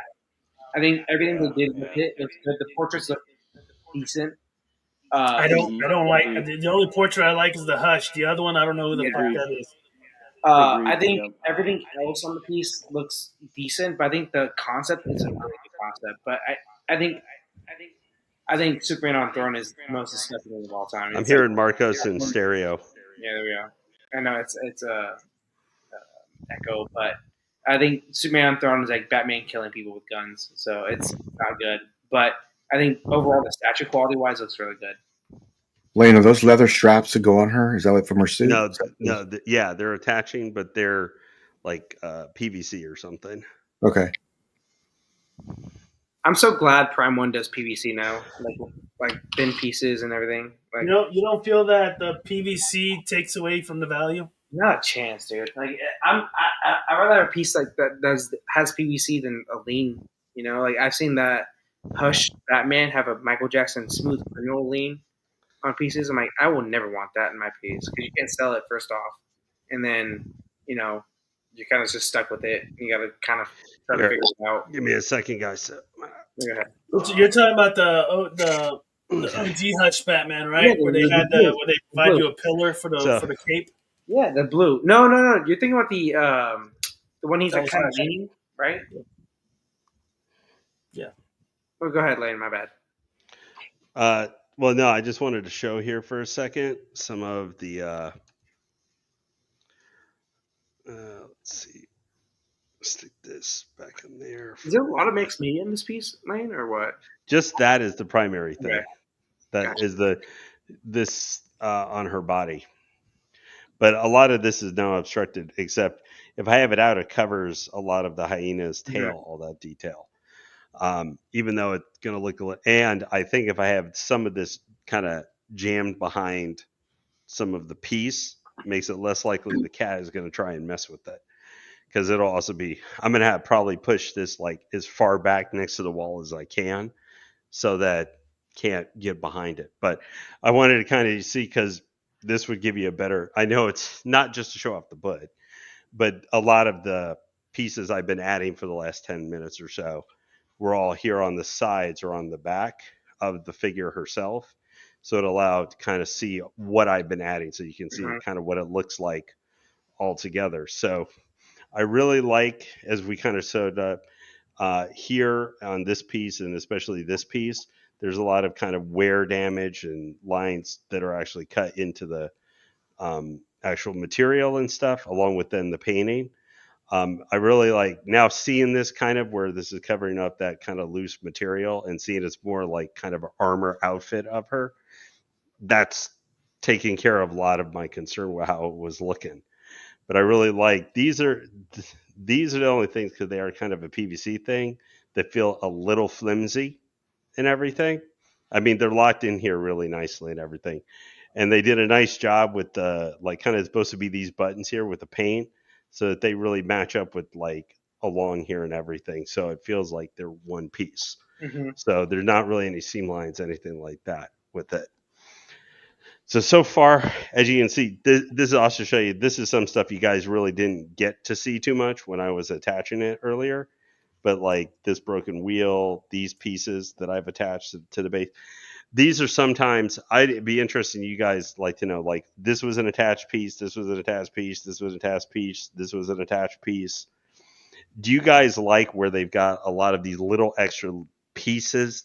And I don't mean Prime One just as but I mean like in general, where there are a lot of, it may be adding to the base, but there's a lot of this little extra pieces you have to attach and stuff where, you may not have paid attention when you were first looking at the piece or considering it. Because all these I had to attach, this I had to attach. There's a piece here I had to attach. All of them were separate little pieces, which is one of the reasons helped extend making this take so long.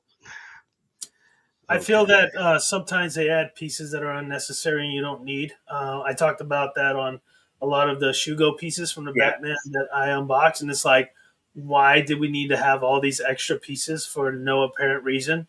And it does really nothing to the aesthetic of the statue. So I'm not there close to see that, but you are. If you feel that it did add value, then great, you got your money's worth.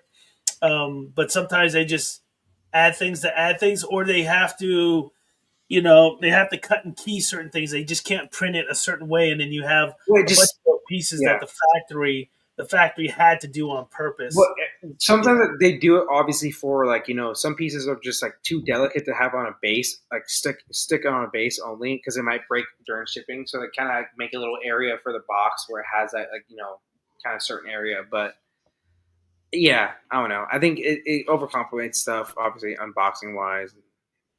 It gets annoying when things are over 30 pieces, I'm kind of used to that now with anime pieces. Anime pieces are very annoying with that. 25 pieces always, so. Well, now we're about to approach annoying time, because it is time for the chain that you have to hook up to him to attach to the one hand that holds all of them. Hey, Gotham, if you're still in chat, question for you. Is there, because I think there's two hands, isn't there? There's a hand which is, for holding all the attached, pieces and, for attaching all the chains and everything like that to it. And then I think there's also a hand where, it's just a hand she's holding there, but there's not the actual, like, supposed to be her having the, where you have to attach all the chains. Because honestly, I don't think I want to attach all these stupid chains to this. There also, I have two-part reason for that. One is because it could be Cat may try and mess with them too. Oh, but for sure. But I think there might be, a hand which is not where you don't have to attach a bunch of chains to it. If I can avoid that pain, I probably would, because this is just to kind of give you guys an idea of what the instructions are looking like here. All that stuff, the like middle part there, all of this stuff is for the stupid chains. That attached to the hand. Yeah, that really sucks. All right, I'm not quite there yet. I have to attach the arm. So does the portraits get in the way from you doing that, or can we look at the portraits? Well, I'm going to get the other hand, and then I'm going to start attaching the other things to it. Okay. I'm just trying to see, because I think there's a hand where I thought there was a hand where you could use which you didn't have to attach all the stupid chains. Okay, so I need 21, but we're getting towards. It's really the chain stuff that looks like it's the big thing. So this right there, that picture is kind of what it's supposed to look like with all the chains. With all the chains on there, Yep. And I think it's like 3 different chains that go all together. Like all this little stuff right there, all that stuff is about attaching the chains. Okay, so what's number 21? Okay, 21. No, in my luck, Gotham has gone by, but just was like having PS. Look how big this is! Like it's ridiculously big. Yeah, that's what I was telling you. You put that bus next to someone, Jimmy, and it's freaking huge. Like, I got a spot for it. I just, it's an investment because it's really big. It's very big. I don't know really the price point, but it's got to be the same as Arnold or the T. No, it's like 4K, I think, or something. Like that. Yeah. Was the T800 more than that? Yeah, it was. Really? Yeah, it was 5,200 shipped, I think. Yeah, but that's like my best piece in my whole collection. It's really good. The T800. Mm-hmm. Oh, the bust. I remember. I remember at one point Jimmy said his best was RDJ. Now it's the T800. So the likeness is definitely better. It's still better on RDJ, but the overall bust, like if you want one that's overall better, it's going to be T800 because of all the things you get with it and the base and the back and everything. Yeah, it's just so great. You guys So ever use Supercraft? Stanley's asking about this company, Supercraft.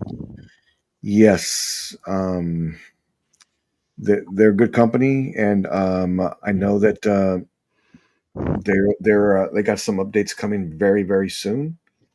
I'll be posting those pretty quick and godlike, and I know all of them actually, and they're working really hard on some new pieces as well. Don't want to get too into that, but they got. I don't want to say too much about them, but they definitely got to get pieces out. They got to get pieces out. It's been too long for a lot of pieces. I agree, and this is something that I think a lot of companies have an opportunity with is that they got to get pieces into collectors' hands. Mm-hmm. You know, I think that's important. I was mowing the lawn today, and I had a maybe an idea that maybe insane. I'm not in the process of like how statues are made, everything like that. But do you think it'd be a good idea to at least have 100 statues made right when the PO comes out, and you pay extra to get it in right away? Like right when the PO comes out, 100 statues, you pay extra to get that 100 statues in right away. I think the challenge, Marcos, is that companies depend on the pre-order money to get that stuff rolling, and that I think that's the biggest challenge to get that stuff started. I get it, but I think it'll make it. But put it this: if you have to pay extra, like 100, I don't know how many people do, but like say $600 extra to get this piece in right away, like literally pre-order it or order it basically day one, and it comes in within 2 months because of overseas shipping, obviously. Mm-hmm. I'm just tired of waiting. Like at this point, waiting 3 years, 2 years. Yeah, I know what you mean. Yeah, you know, and that's one of the reasons why I go fan art, because most of the time they deliver fairly quick. There are times that they don't. I mean, I've waited quite a long time for some fan art stuff, but for the most part, I've received my stuff within a year, maybe a year and a half. Was like the longest I think I waited. I waited 3 years for Sume Art Saitama. 3 years. It's crazy sometimes with Sume Art, but they've been getting better. They've been getting better, but still, I don't know. Did we lose Aiden? Lost Aiden. Yeah, we did. Aiden had to log off. Okay. No, but what about the what I just said though? Like maybe having 100 to get. Put it this though: if you're coming out with a statue, you're at least going to sell 100, no matter what. Like let's be honest. That would depend, man. That would really depend. If like you have a shit piece, I guess you know. Like, your people that analyze that stuff and look at the market, your sales guys and things like that. They'll really look at the IP and say, yeah, we're sure we could sell 500 or 800 or 1,000. It just really, let's say the throne piece, let's say they have 100 made and they don't sell the 100, right? Because it's just, it's just a concept. People don't care. They don't want to. Well, at the same time, if you don't sell 100, at least you have 100 ready, and you don't have to make more after that. Well, it's true. Still costs money. It's unnecessary money spent, and that's the way companies look at these. My gosh, but if like I said though, like if you're not selling 100, you're losing on a piece regardless. Like here, let me give you an example. When I used to work at the mine, all our product was sold. All of it was sold that whole year. And then we produced it, and we had to make sure we produced it within that time. No, I get that, but I'm just saying, like, I'm not looking. You guys are understanding. As a special deal, you get at least 100, at least from the start. That's good, Lane. Yeah. So this is the hand. There might be a DX hand, I think, or something that also can attach. Which I think, if you look here with that by itself, I think there's a DX hand, if I'm looking here correctly, that is also going to be a different one for like carrying all that stuff. Yeah. So there might be an alternative hand. This one, I do think I do see kind of with this hand. At this point, I might have an easier time just removing the arm. Where here, you kind of will. Yeah, let's see if I like stick through the chains and stuff, to actually do that. But I think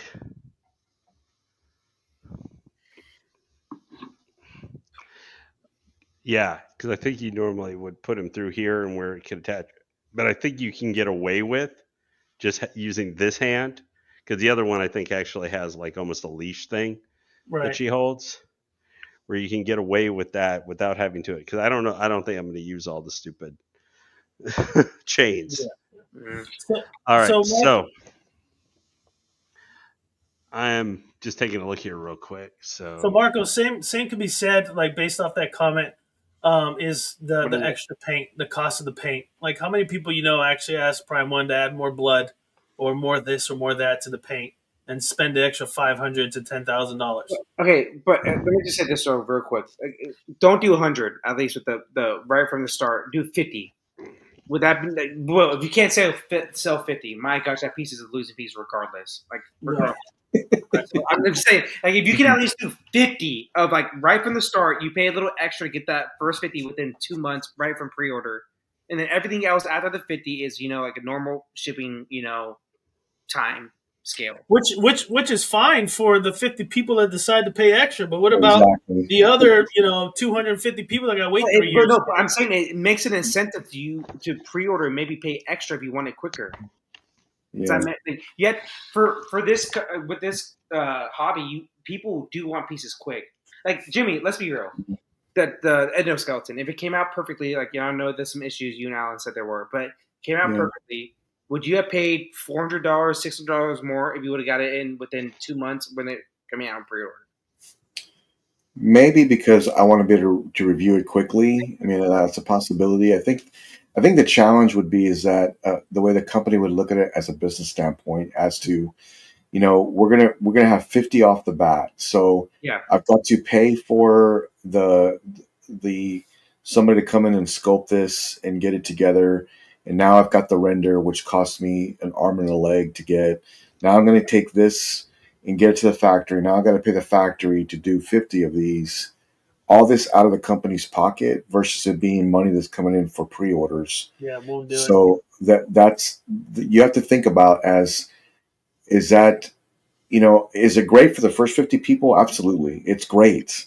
The problem is that a company like Supercraft or Prime One is like, man, out of pocket, right out of the gate, we got to spend X amount of money. Right. And that money time, like you're paying extra as a customer. You're paying extra as well. I see your point there. I mean, there's definitely a point to be made. I think you're not paying retail. You're paying you're paying a little bit more. But it still might not compensate for. Well, that's where the company has to get smart. Like, obviously, you're not going to lose money when you do that. If that makes sense, guys. Like, 600s of me just spitballing. Like, obviously, I'm just saying, like, at the start of the thing. So what do you think they'd have to pay out of pocket to get that 50 done? I know the cost is. I've talked to other people. It's definitely an expensive cost. I get it, but at the same time, for these companies to survive, you have to switch up your thinking 100%. Do you remember this was probably before you were born, Marcos? This was XM right before COVID, like right in their prime, and they were talking about getting pieces, having their own warehouse, like their own assembly. That looks great. Oh, that looks good. That does look really good. Yeah. So their own. What Gotham was talking about earlier, you see the plug hole right there? Yeah. That's for attaching I see. Those little things. Now, I think that if I'm looking here, and Gotham, if you're there, if you had done this at all, see, one of the things you would do is that the chains can go around. You can attach them to the hands. Oh, yeah, I see it.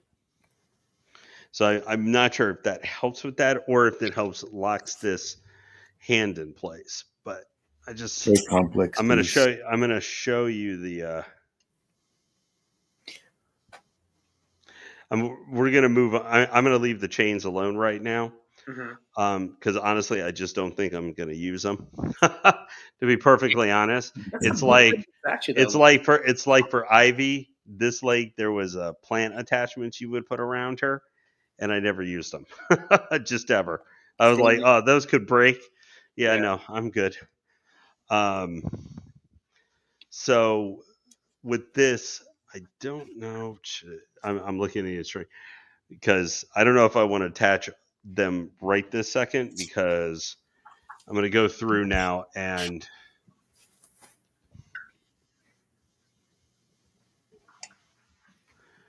let's see. I think I remember back in the day before COVID, XM had talked about they're going to be producing and painting and factoring things in house. So that was painting, that was getting everything boxed up, ready, and shipped out. In that interview with Alex, he said they still do that. So no matter what. Oh, really? Yeah, they still do check that. it out, Hey, everybody. Chris. Hey, Batman Statue Collector, man. Look, Thanks Chris. for joining me. What's going on, Chris? Hey, Good so to see you, man. Chris, shit, if you're in here, just like, you're my idea, man. I don't know. Do you think companies should at least make at least 50 statues right when you pre-order, so you get it in within 2 to 3 months, because it's shipping, obviously, from sea, right from the start, where you have to pay an extra huge premium with like what you guys don't understand. I think they're obviously making a huge profit doing this. Obviously, like these first 50 pieces. So like right when like say pre-order is on Thursday for Prime One, correct? Like usually every Thursday have a new piece. I think so. But so Thursday happens. A piece that they're confident in too. Let's be honest here. Like they're a piece that they're very confident in. Like Guts versus in Casca, 50 pieces. You pay a premium to get this in way sooner than anybody else. I think it's a decent strategy. So I don't know. Maybe I'm absolutely insane. I know the process of making Definitely been there. Yeah, 100%. But I'm just saying, I know the process of making these statues is different, but I think these companies need to switch things up at this point because they're not selling a lot. People getting mad that pieces are coming in super late. Like Endoskeleton, like Alan's perfect example. Got mad that there's a bunch of delays, and then the delays happen where the piece isn't 100% like the prototype. So I don't know.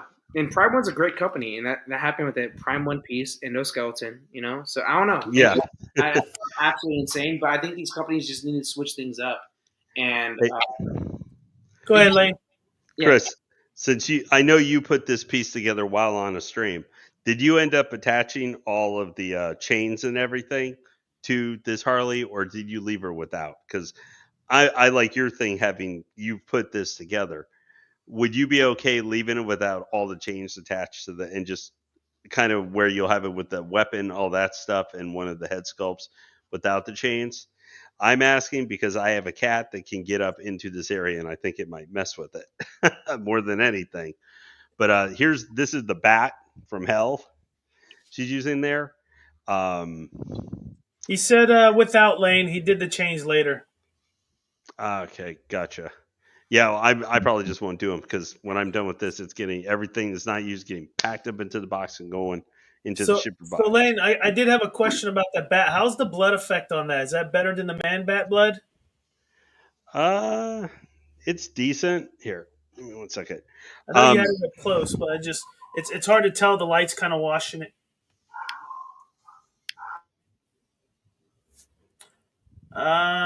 He does the chains holding the dogs. I'm still saying he does like that part. So yeah, okay. The blood effect's pretty good.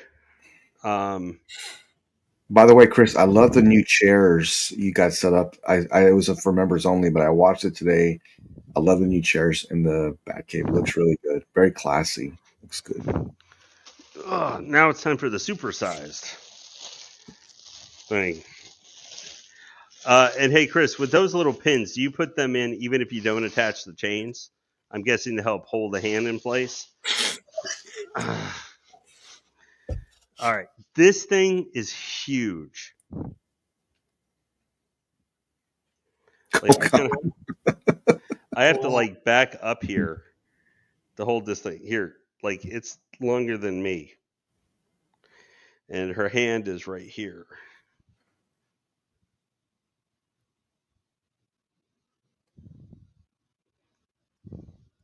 Yeah, that looks good. I like that blood effect on the ends.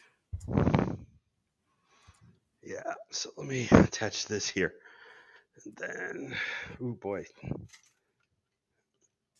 I'm not sure exactly. I think you got to attach this behind her. Yeah, see, that goes all the way back over here to Bud. Like, which one of the three weapons do you guys like better? I think the hammer for me. Yeah, me too. It's the biggest damn thing. Yeah, But but it looks good, and that's more Harley to me. Yeah, I like the the hammer. mouse. I like the mouse. Yeah. I think I'm going to do that. All right. I'm going to go put these back, get them put away, and then we're going to finally get to the head sculpts. And then that is what we will wrap up with tonight because I will not mess with the chains. Let's see here. So now I just got to make sure I put these back in the right spot. But I will say it. The weapons here came out really nice. That mallet is so unbelievably huge, though. I cannot believe how big that thing is. All right. Let me see. Where does this go? Okay, so that goes up here. Now, so this version I got came with 5 head sculpts in total. So it came with a lot.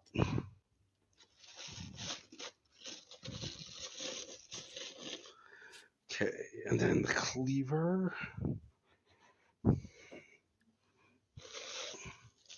Oh, by the way, too, you guys, I guess you've been talking about the Sideshow Superman a little bit.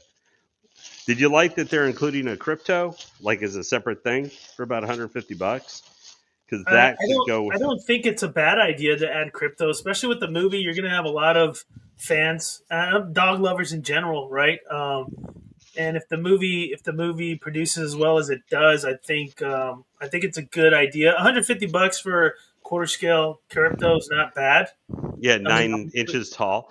I Yeah, think yeah. that would be perfect to go with like a third scale, or if you have a quarter scale. Yeah, Superman. I mean, depending on the breed of the dog, and that dog's normally a small breed, so I could put a crypto here with this hush, and it would make sense. Someone said Yeah. that crypto's gonna be like the new Baby Yoda in like statues and collecting and all Oh, that. yeah. Stuff. Like Yeah, it's for like sure. a new Baby Yoda type thing, and that makes sense 100%. I think the Superman statue looks horrible. The 1/4 statue. Oh yeah. Well, yeah. I was. I think it said. I think I said in Everyday Collectors or Jeff Delaney's Secret Sanctuary. I think I said it looked like a Dean Cain Superman, not David Corn Sweat. So it's a tough one. I'll just say that. Yeah, it would be. I think it's a good route to go, honestly, for Sideshow to do that. To add a little extra, especially with their price points going a little bit higher lately. So a $150 for a crypto is not bad. You know, I think it's a fairly good idea, and we'll see if a J&D or a Prime One does the same thing. Because I know Prime One's going to show theirs off, so maybe they'll have a crypto as well. Who knows? Shout out to the 300 subscribers we had today on Godlike. Thank you very much. Oh Appreciate wow! you. Yeah, shout out. Appreciate you all. Thank you all very much. Please like and subscribe right here, ASV Collectibles. Yeah. Please. I appreciate everybody joining in also tonight, so thank you very much. I appreciate Lane doing this unboxing. I know it's tedious, man. If you guys have ever done a massive unboxing before with a lot of pieces, it is very, very tedious, especially to do it a live stream. That's a tough one. That's why most of my pieces you see behind me are fairly simple, and I could get through the unboxings. But if I get my hands on another Jetwing or something like that, I'd probably pre-record it because a live unboxing was just. I felt bad when I got Blackbearded and Sume, Luffy Bus. I told Jimmy and like, it's just impossible. I would have been. Yeah. It's too much. I did Jungle Hunter live. I think if you were to like really research it and look at it like memorize where things go, I think you would have been able to do it quicker. There's 3 pieces, and like the thing is, I don't have if I had a big pedestal, it would have been a little bit easier, but I don't have that right now. So like I couldn't have done it. So the spot where it's at right now is where I put it together. And there was like one piece I was so hard to put together the spot I had it. But right, yeah. those pieces. Well, I mean, to be honest with you guys, I am actually quite excited to PO something that's going to give me a bit of a challenge, and that guts bust is kind of the one I'm kind of leaning towards. I mean, you know, my better half might not be happy with the amount of money I have to pay for that piece, but you know, so I might have to let some stuff go just so I can compensate a little bit. Yeah. I keep looking around, but it's very hard for me to let go of any of these pieces I have, especially right here. Is mostly my XM stuff. I mean, I got some back there, but that piece is gonna be so good, dude. Like that piece, I probably will get. I want to see what the Sume does with their bust. Like that's the only thing, because I know Sume, their bust line has been amazing so far in anime. So that's the only. I just want to see what Sume does, and if they do, so yeah. I guess that would be like the challenge. You know, which one? Like, I mean, we got time. We have time. Prime One hasn't even showed a PO. So if Sume shows it, and we could do something on the channel. I know Jimmy for sure would do a comparison of Sume and Prime One, you know, for those busts and who would go with what.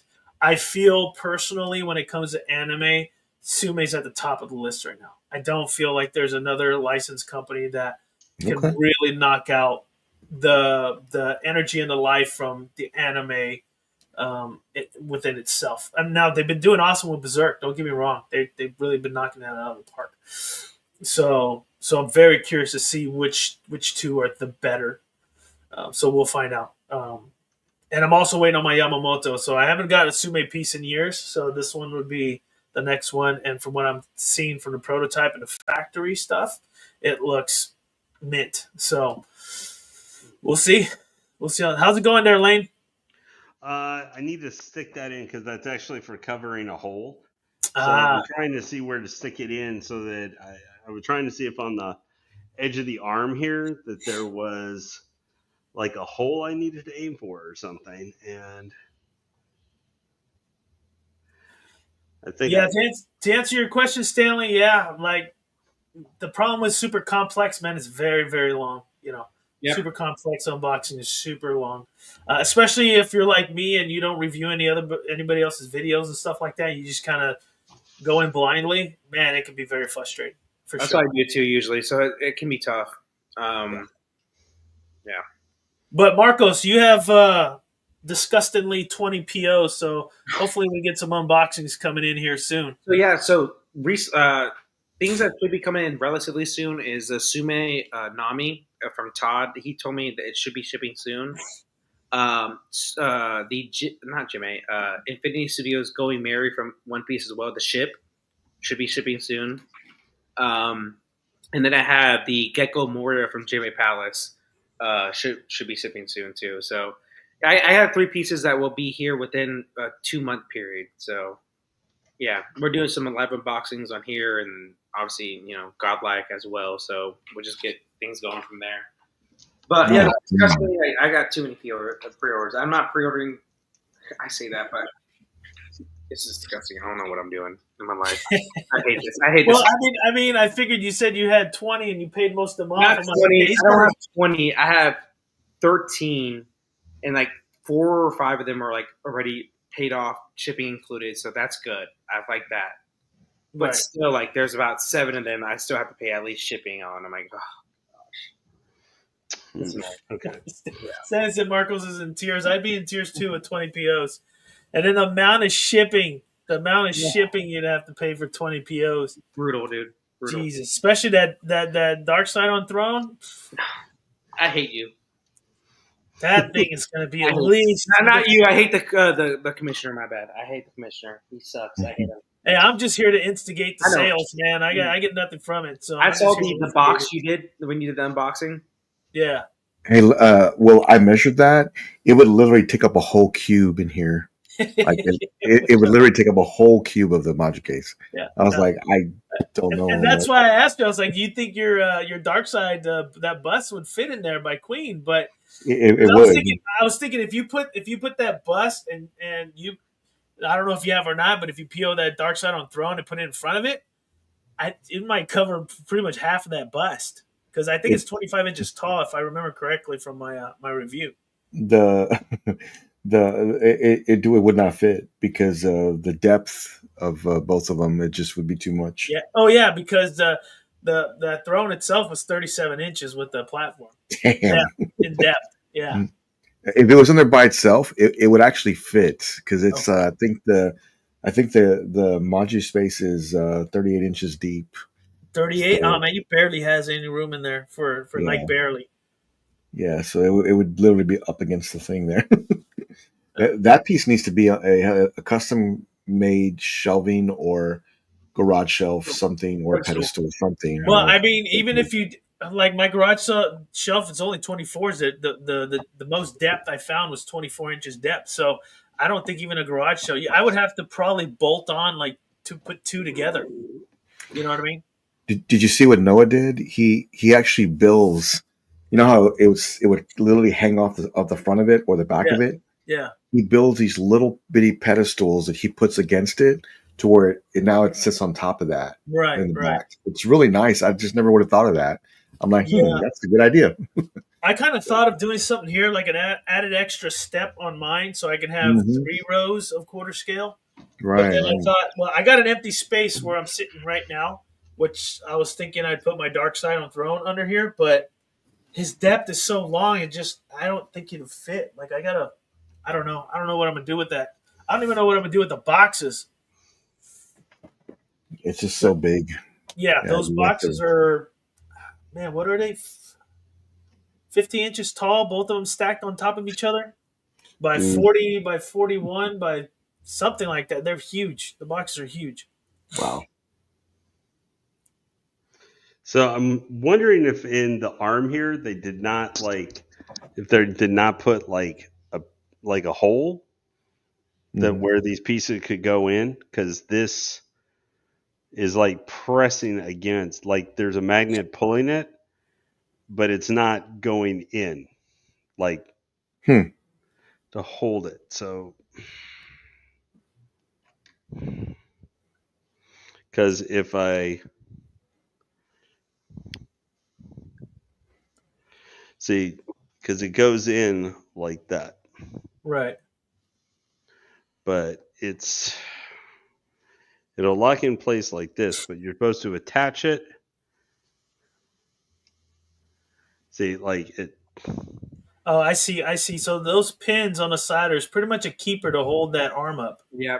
I think what's the name said that earlier. Right. Gotham, he said those pin things, whatever they hold the weapons. Right. Now I'm understanding what he meant when he said it. Now, based off what I see, what he's doing, I get it now. Because I think wasn't it like that with Hulkbuster, Jimmy, where you got to run a pin through the arm to hold up the weight? So yeah, so they're the pins that hold weapons in place. You'll see later. That's what he's saying. So like the pins, right? Yeah, right. Because I know the Hulkbuster was like that. You put the arm in, then you run a pin through, and then you put the armor around it. Correct. Yeah, right. You'd have to. You're talking about Queen, right? Queens? Yeah, the one you have. It had these metal pins or cylinders that when you would put the arm in, they would spring into place and to hold it to where you wouldn't have to worry about having to pull it out. But you're talking about, I mean, those things were huge. Yeah. And sometimes you just need that because of the weight of it. So yeah, well, given how big and dead weight this thing is. Well, that's what I'm saying. Yeah, I think you just put that hand in there and you run that pin across it just to kind of hold that weight. Yeah, but it's not letting it there's not like a hole where it's going into. It's like pressing into the arm. So I'm not sure. All right. Well, you see, I'm worried I'm doing some damage to the paint. But I'm trying to, because I poked it right there. So, like, it'll lock there. But I guess. So when you put that arm in, it doesn't lock as well as it without it. So I think you just got to do some wiggle finagle to get it in 100%. Well, the problem is there's like nothing in the arm. and I'm damaging the paint underneath. Okay. It's covered.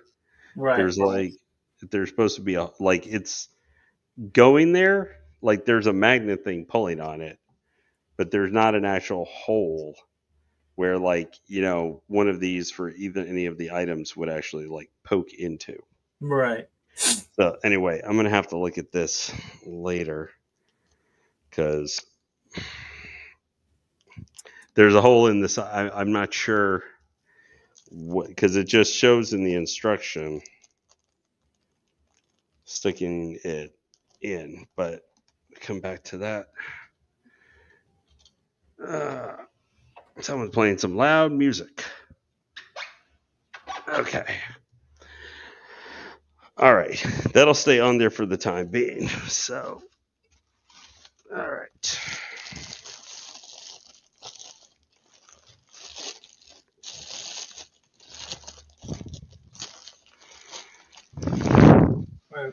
Portrait? Oh, yeah, there we go. Just tell me why.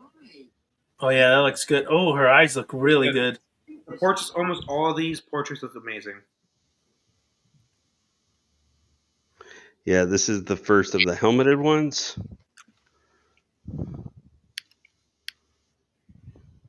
Yeah, they did a great job on her eyes. I wonder if those are decals or if it's glass. They look glass. All right, we'll stick that on there.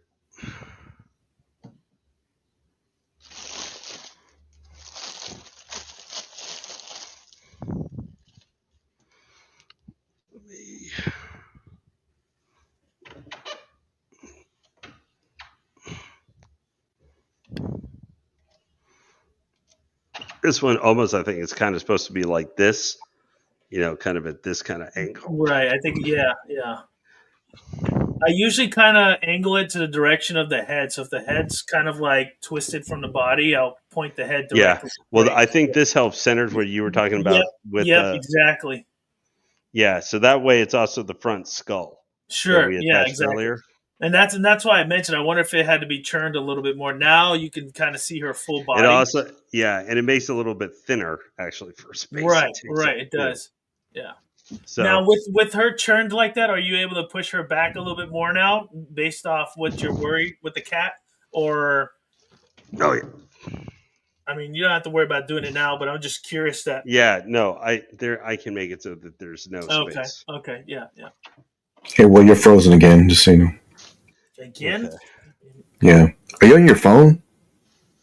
No, I'm on my camera, my laptop, but I switched over to my hotspot from my phone because my Wi-Fi's been kind of acting up. But let me see if I can go back the other way. Your Wi-Fi's been shit lately. What's going on, man? It's this is my phone. And it's usually good. Yeah, I'm usually the bad one with Wi-Fi. So let me switch over.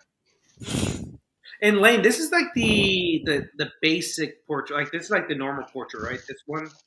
One of the two, I believe. Yeah, there are two. You're moving well. They're the comic accurate version, right? Is that not? This is like the one that's comic accurate. I think. I don't know. He had a couple different looks in the. Okay.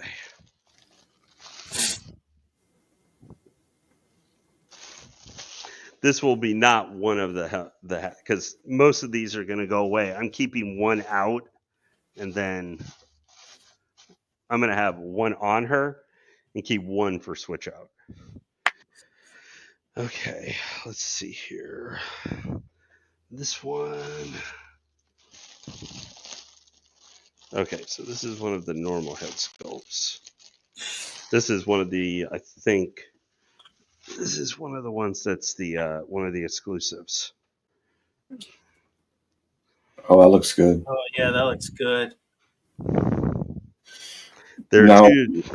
Lane, which is the sculpt that you passed on to get this version instead?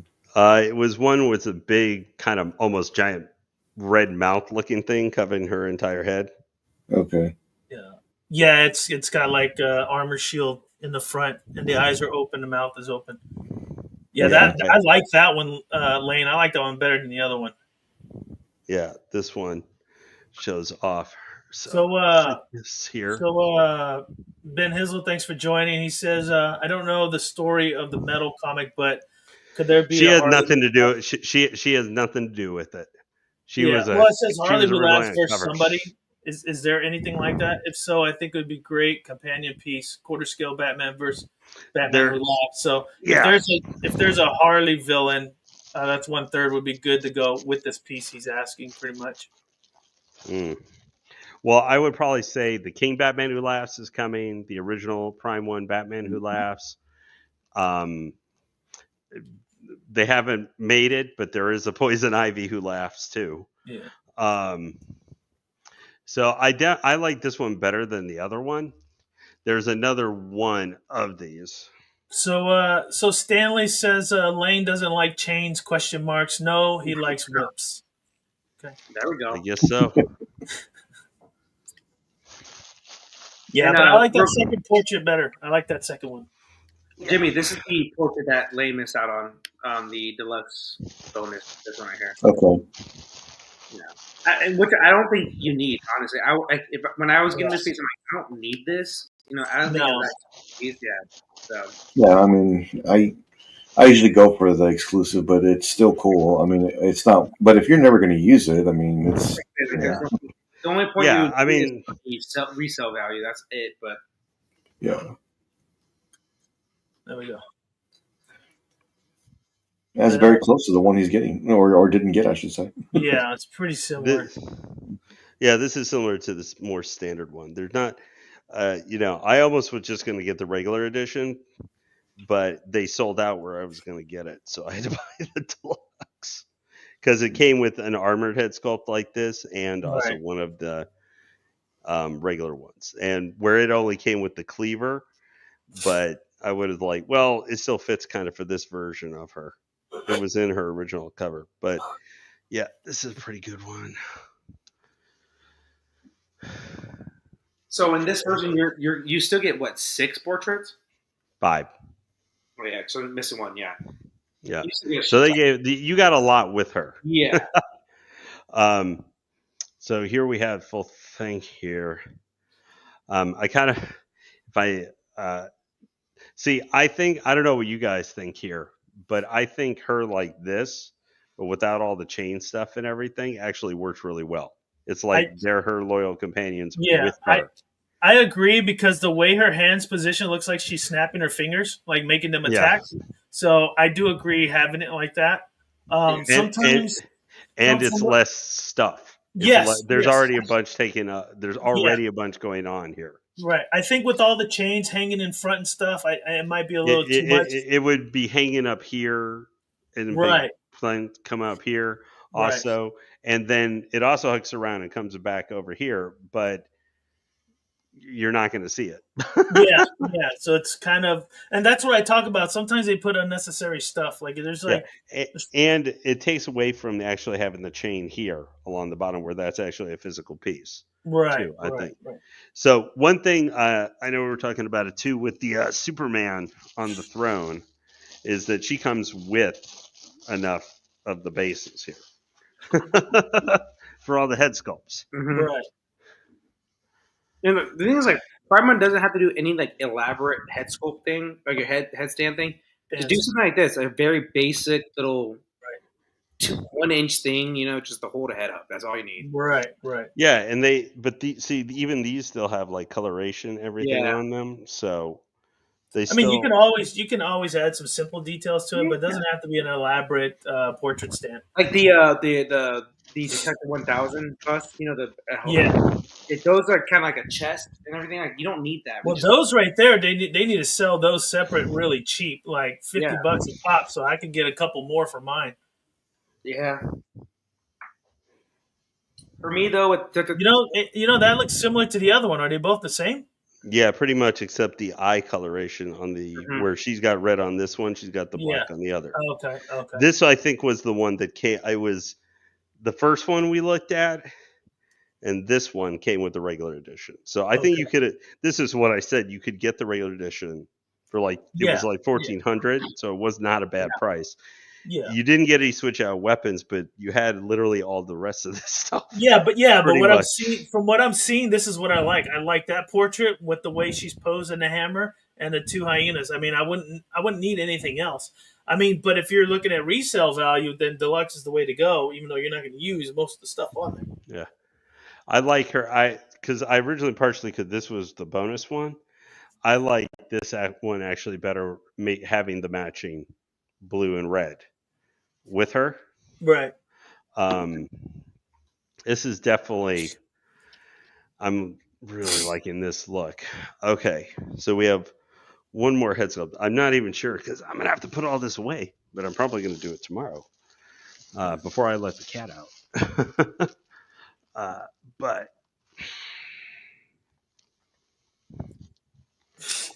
we'll set this here. I still got to figure out the stupid hammer though.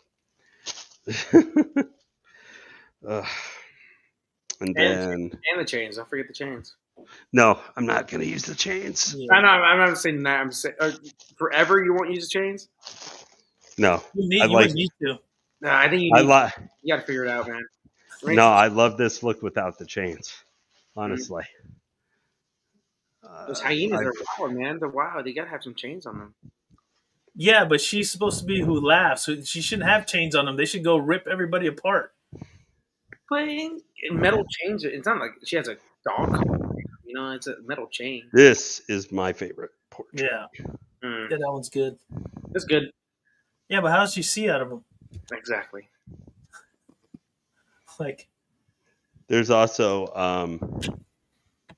that one's got like the little piercing. Yeah, on the left. This is more the straight Batman Who Laughs look. Right. Yeah. That's what it reminds me of. There's a ton of portraits, man. I think that's the one to me. Yeah, right I like it. Yeah. That like this is it's probably this one and this one that I'm going to keep out, and the other ones are going to get packed away. Because these are the two. Those two are the ones I like the best. This one. But I think she looks fabulous. I love how she looks here. I'm going to give you guys a close-up here in a second so you can see everything. We'll give just this stupid little part. I might have to look to see if somebody put it together or something. But yeah, I'm pretty sure someone put it together. You'll find it. Yeah. Look on the on like a review. Probably someone has it, and like they did a whole like how to do it. Obviously. Yeah. Oh, I'm sure. Well, you can always review.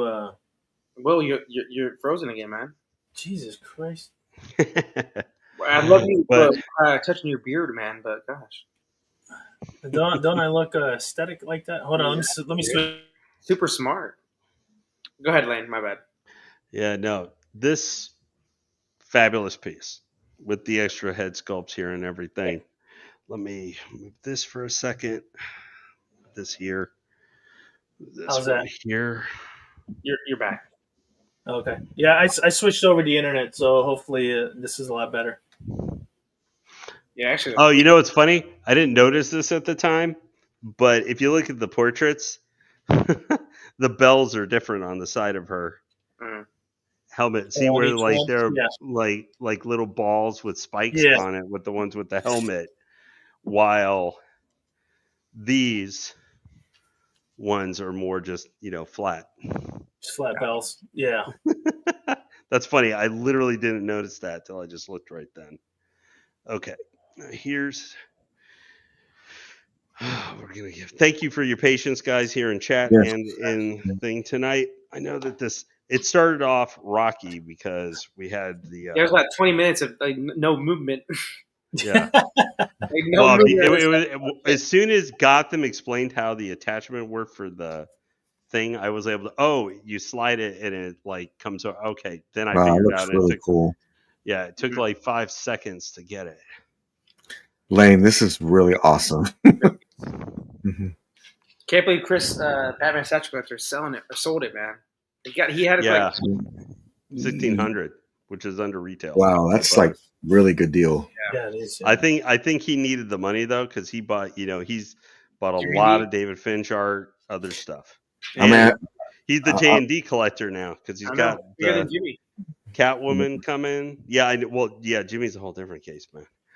I would just like Jimmy Bovimi, man. He just Jimmy's like, I think I like J&D. I thought now I bet topical admittedly for everyone else to say.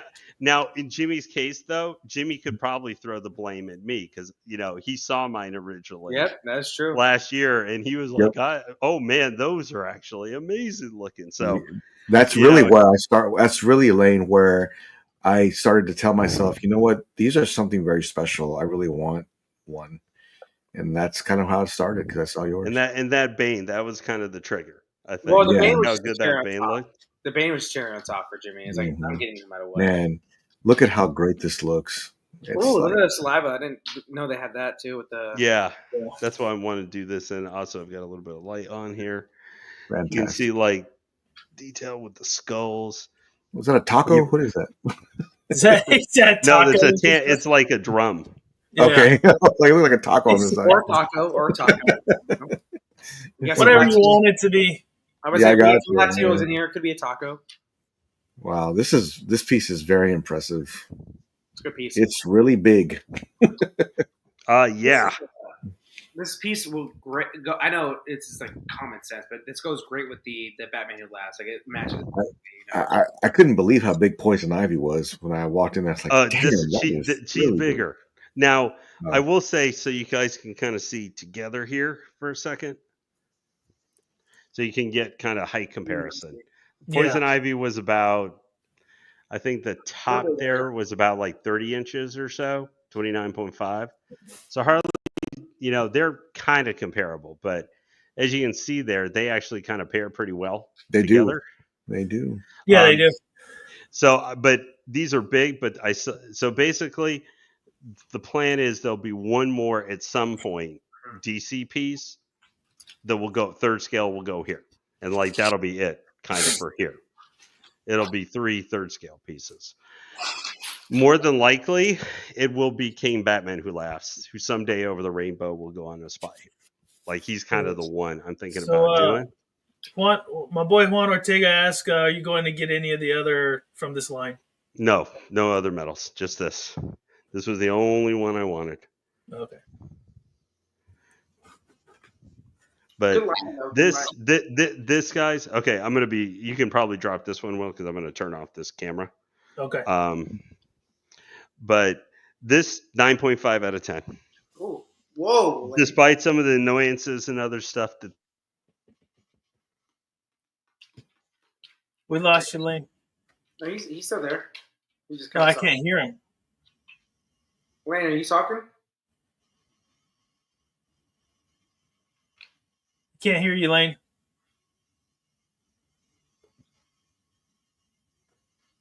You're on mute, Lane. You're on mute, Lane.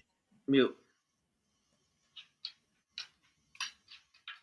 He's still on mute. I can see him on mute. Uh-oh.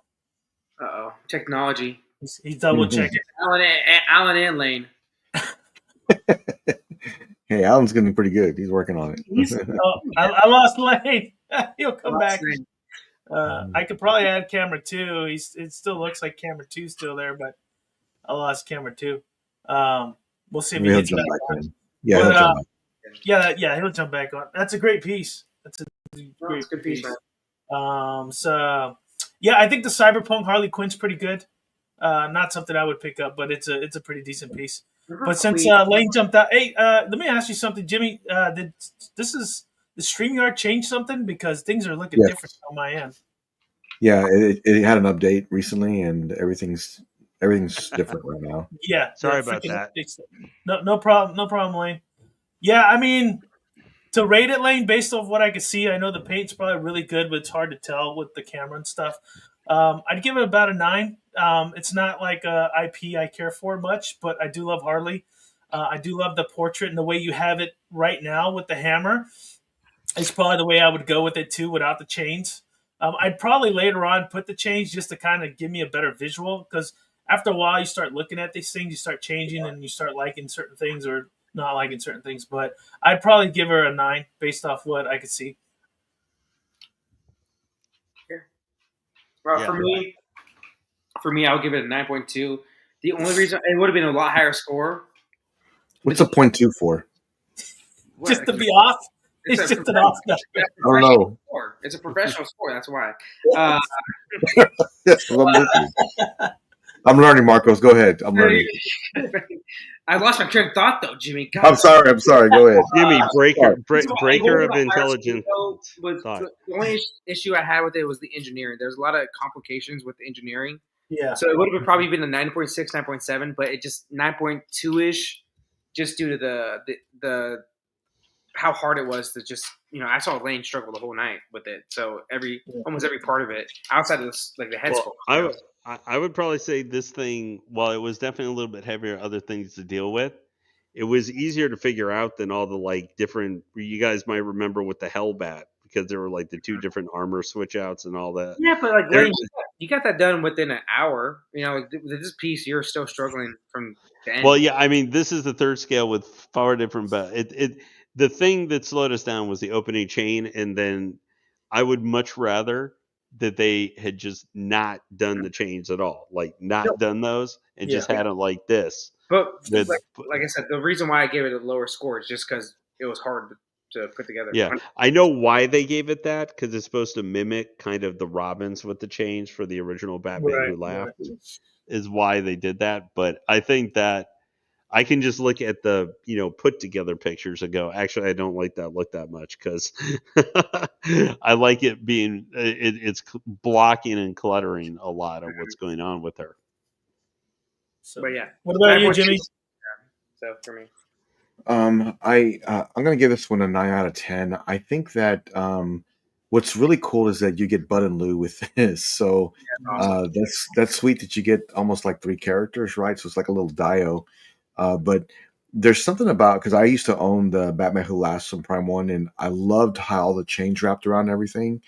And this is going to the next level. It's got more chains. It's got the dogs with it. It would pair so well with that piece also, or it would pair well with the King Batman Who Laughs also. But you know what? I love this piece. I always have. The second I saw it, I thought it was just fantastic. I'll give it 9 out of 10. I think it's great.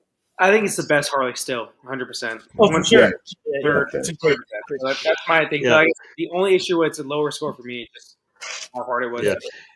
Yeah, I know X-Men, who he did his review of this. I think, is that he was actually disappointed by the paints a little bit with it. Oh, really? With it, because I mean, he still gave it like a B+. So it's not like he gave it a very good rating, but he was a little disappointed with some of the paints for it.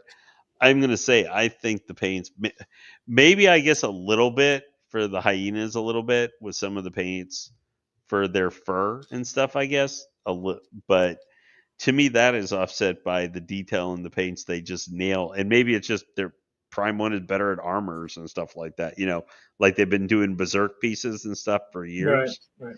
Are you guys surprised that Berserk Batman has not gone up yet for pre-order? No, not surprised at all. I'm not surprised. Lane, have you not forgot? Prime 1. Yeah. There's like 9,000 pieces from like 19 showcases ago that haven't been up. Yeah. So, but they're still putting up 2 a week. Yeah. One a week. So I wanted to just show this real quick, because we're almost at the 2 hour and 30 minute. But I promised I'd show these prototypes in this render. So let me see if I can share screen, because things have been changing. If it lets me share. Okay, here we go. This is the. Oh, hold on a second. If you can send it to me, I could probably do it. No, I got it right here. Okay, there you go. New 52 crypto. That's the Wolf. The prototype. That's the Wolf version. Wolf. If you haven't read the New 52, this is gonna go with that Gary Frank Superman, because that's looks like Brainiac's arm, or one of Brainiac's robots, and then it looks like the head at the bottom. I don't have everything. This is the teaser. Just wanted you guys to take a look. Let me know what you think. If you guys do like this, there will be a classic crypto. This one doesn't have the cape, but it's based off the comic art. Yeah. When I get more information on it, obviously I'll bring it up and we can take a look. Marcos, go ahead. Will, this comes with a Liam Neeson piece, right? I'm fucking. Yeah, have you guys not seen the movie Gray? The Wolf movie. Yeah, I don't. don't think so, but I can ask the commissioner to throw that teaser in That's there not with crypto, bottles. bro. That's not crypto. That's a wolf. Should I do a I just thought it. decapitated hand with the little alcohol bottles Yeah. broken in the That's, face? Yeah. that's Jon Snow. Jon Snow could be with this one, right? The dire wolves, you know. Yeah, with the Lugo wolves. It's a fucking wolf, so- man. So that's the only teaser I have with that. And this is the teaser that they sent me for Mongrel. Let's This see. is actual paint for the prototype. If you guys Look at that see Mongrel? that. booty. Look at that booty. No So booty. this is the actual prototype paint. That's great. Mm. Yeah. That's mongrel too. Yeah, Will, I actually had a question for you in relation to a little bit with, these customs and stuff. Uh-huh. Because you know that there were some law change majors in that bill that was passed by Trump where, there's supposedly like going to be like $5,000 fines for if you like as part of it, like if you bring in what are like considered non like license type piece, not licensed product, or if you like declare, if like say it's been a practice to avoid tariff. People have been declaring low value or something on an item. If you don't declare the actual value, is that you could get fined like $5,000. That's a law change that's supposed to go into effect like August. Yeah, I have no idea because I don't Never heard dwell that. too much in that stuff. I just know that I speak to certain people and they do this fan art. I think this paint is absolutely fantastic. Yeah. Look at that base with the skulls. Now, in terms of the fining, I don't know. I mean, we'll see. There are a lot of people that do fan art out there, and I'm pretty sure it'll spread like wildfire if it starts getting real negative. People will start realizing. But I did want to show this. I was think actually worried about the base, like how detailed it would be, and if it's close to this, man, I have nothing. No, this is the actual prototype, so all production should be Okay, like yeah. this. So here's another portion. So, William, listen, let me ask you a question. So, Sure. This is a question that I've had for a while. I talked to Alan about it too, and a few other collectors too. Is that when you look at these, not this particular piece, but by the way, that piece looks amazing. So it looks really Yeah, it good. looks really good. Yeah. The paint looks really awesome. Yeah. But there are some fan art pieces that I've noticed that they show the renders, they look great, everything looks great. And when the final production comes in, the paint always looks, what's the best way to describe this? Like a fan art piece. Like it's not like an XM, of course, or a Prime One, paint job. Why is that? Is it just the factories they're using, or is it? I think there could be two reasonings. One, Okay.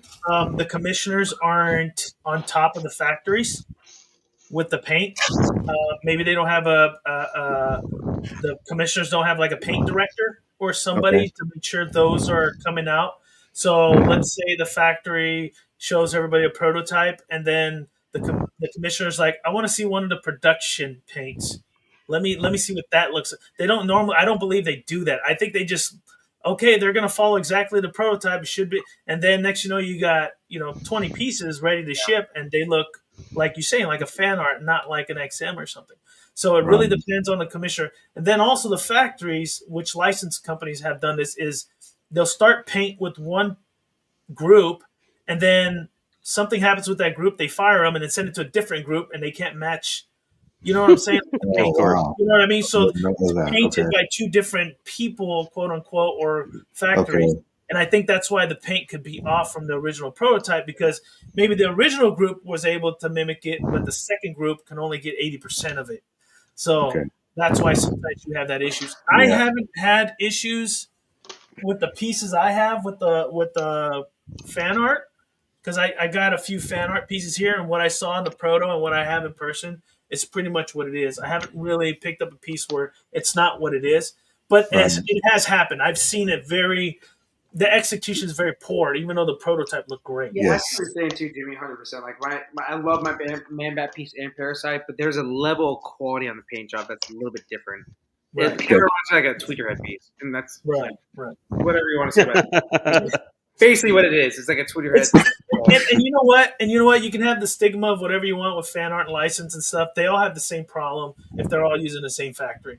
Yeah. PCS Yep, that is a good exactly example. correct. You got a great commissioner from PCS, and it's a great guy, but Right. the QC and execution of They have most some of issues. unfortunately, have had issues. Right?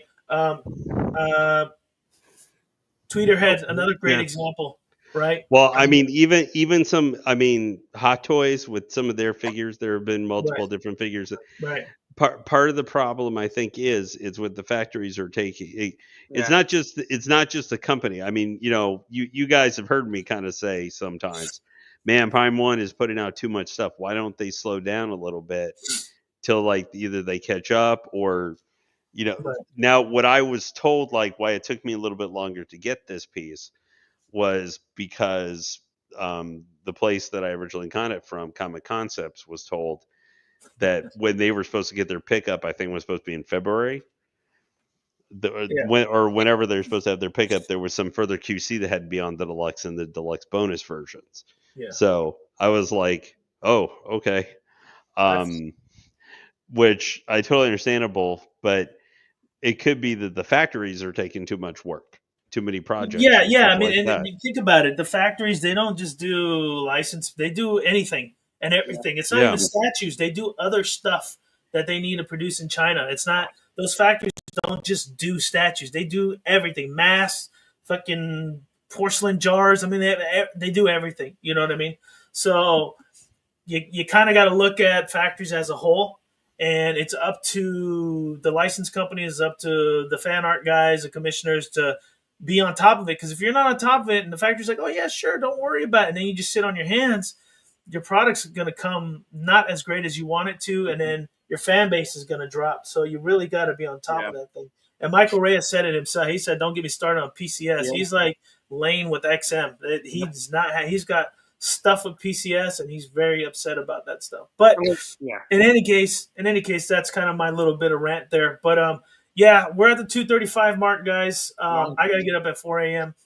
Oh my God! Yeah, Right. and I'm gonna keep going on. I got a lot of stuff going on, but I really appreciate everybody joining in.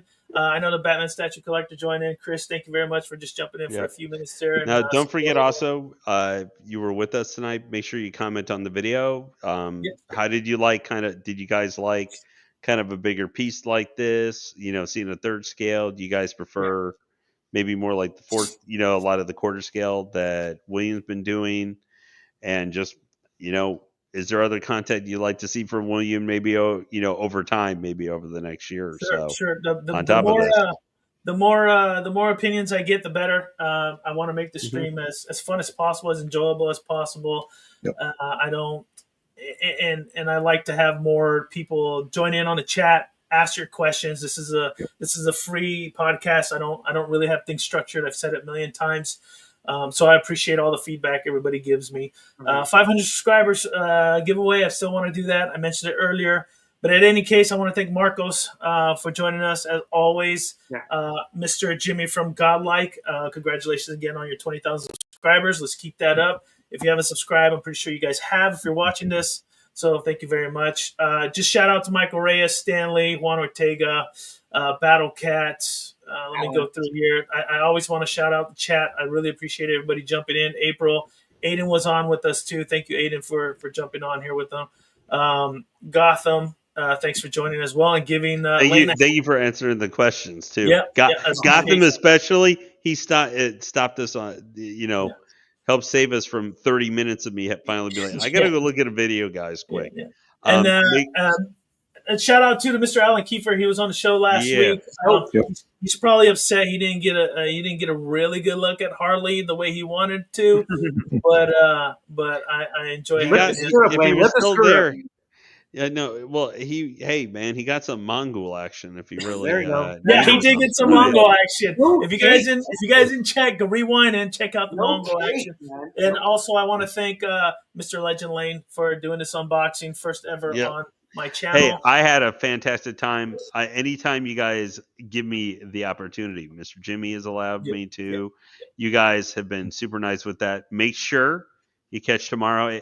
I'm assuming still going, Mr. Jimmy. Tomorrow night, Sunday, 8 p.m. Central Standard Time. Oh, yeah. I'll be there. That's excellent. Is it 15K or 20K? 20K tomorrow. We're giving away a It is a commission-based alien drawing from an incredible artist. We'll be giving that away tomorrow. I'll post a video tomorrow morning. You'll see it.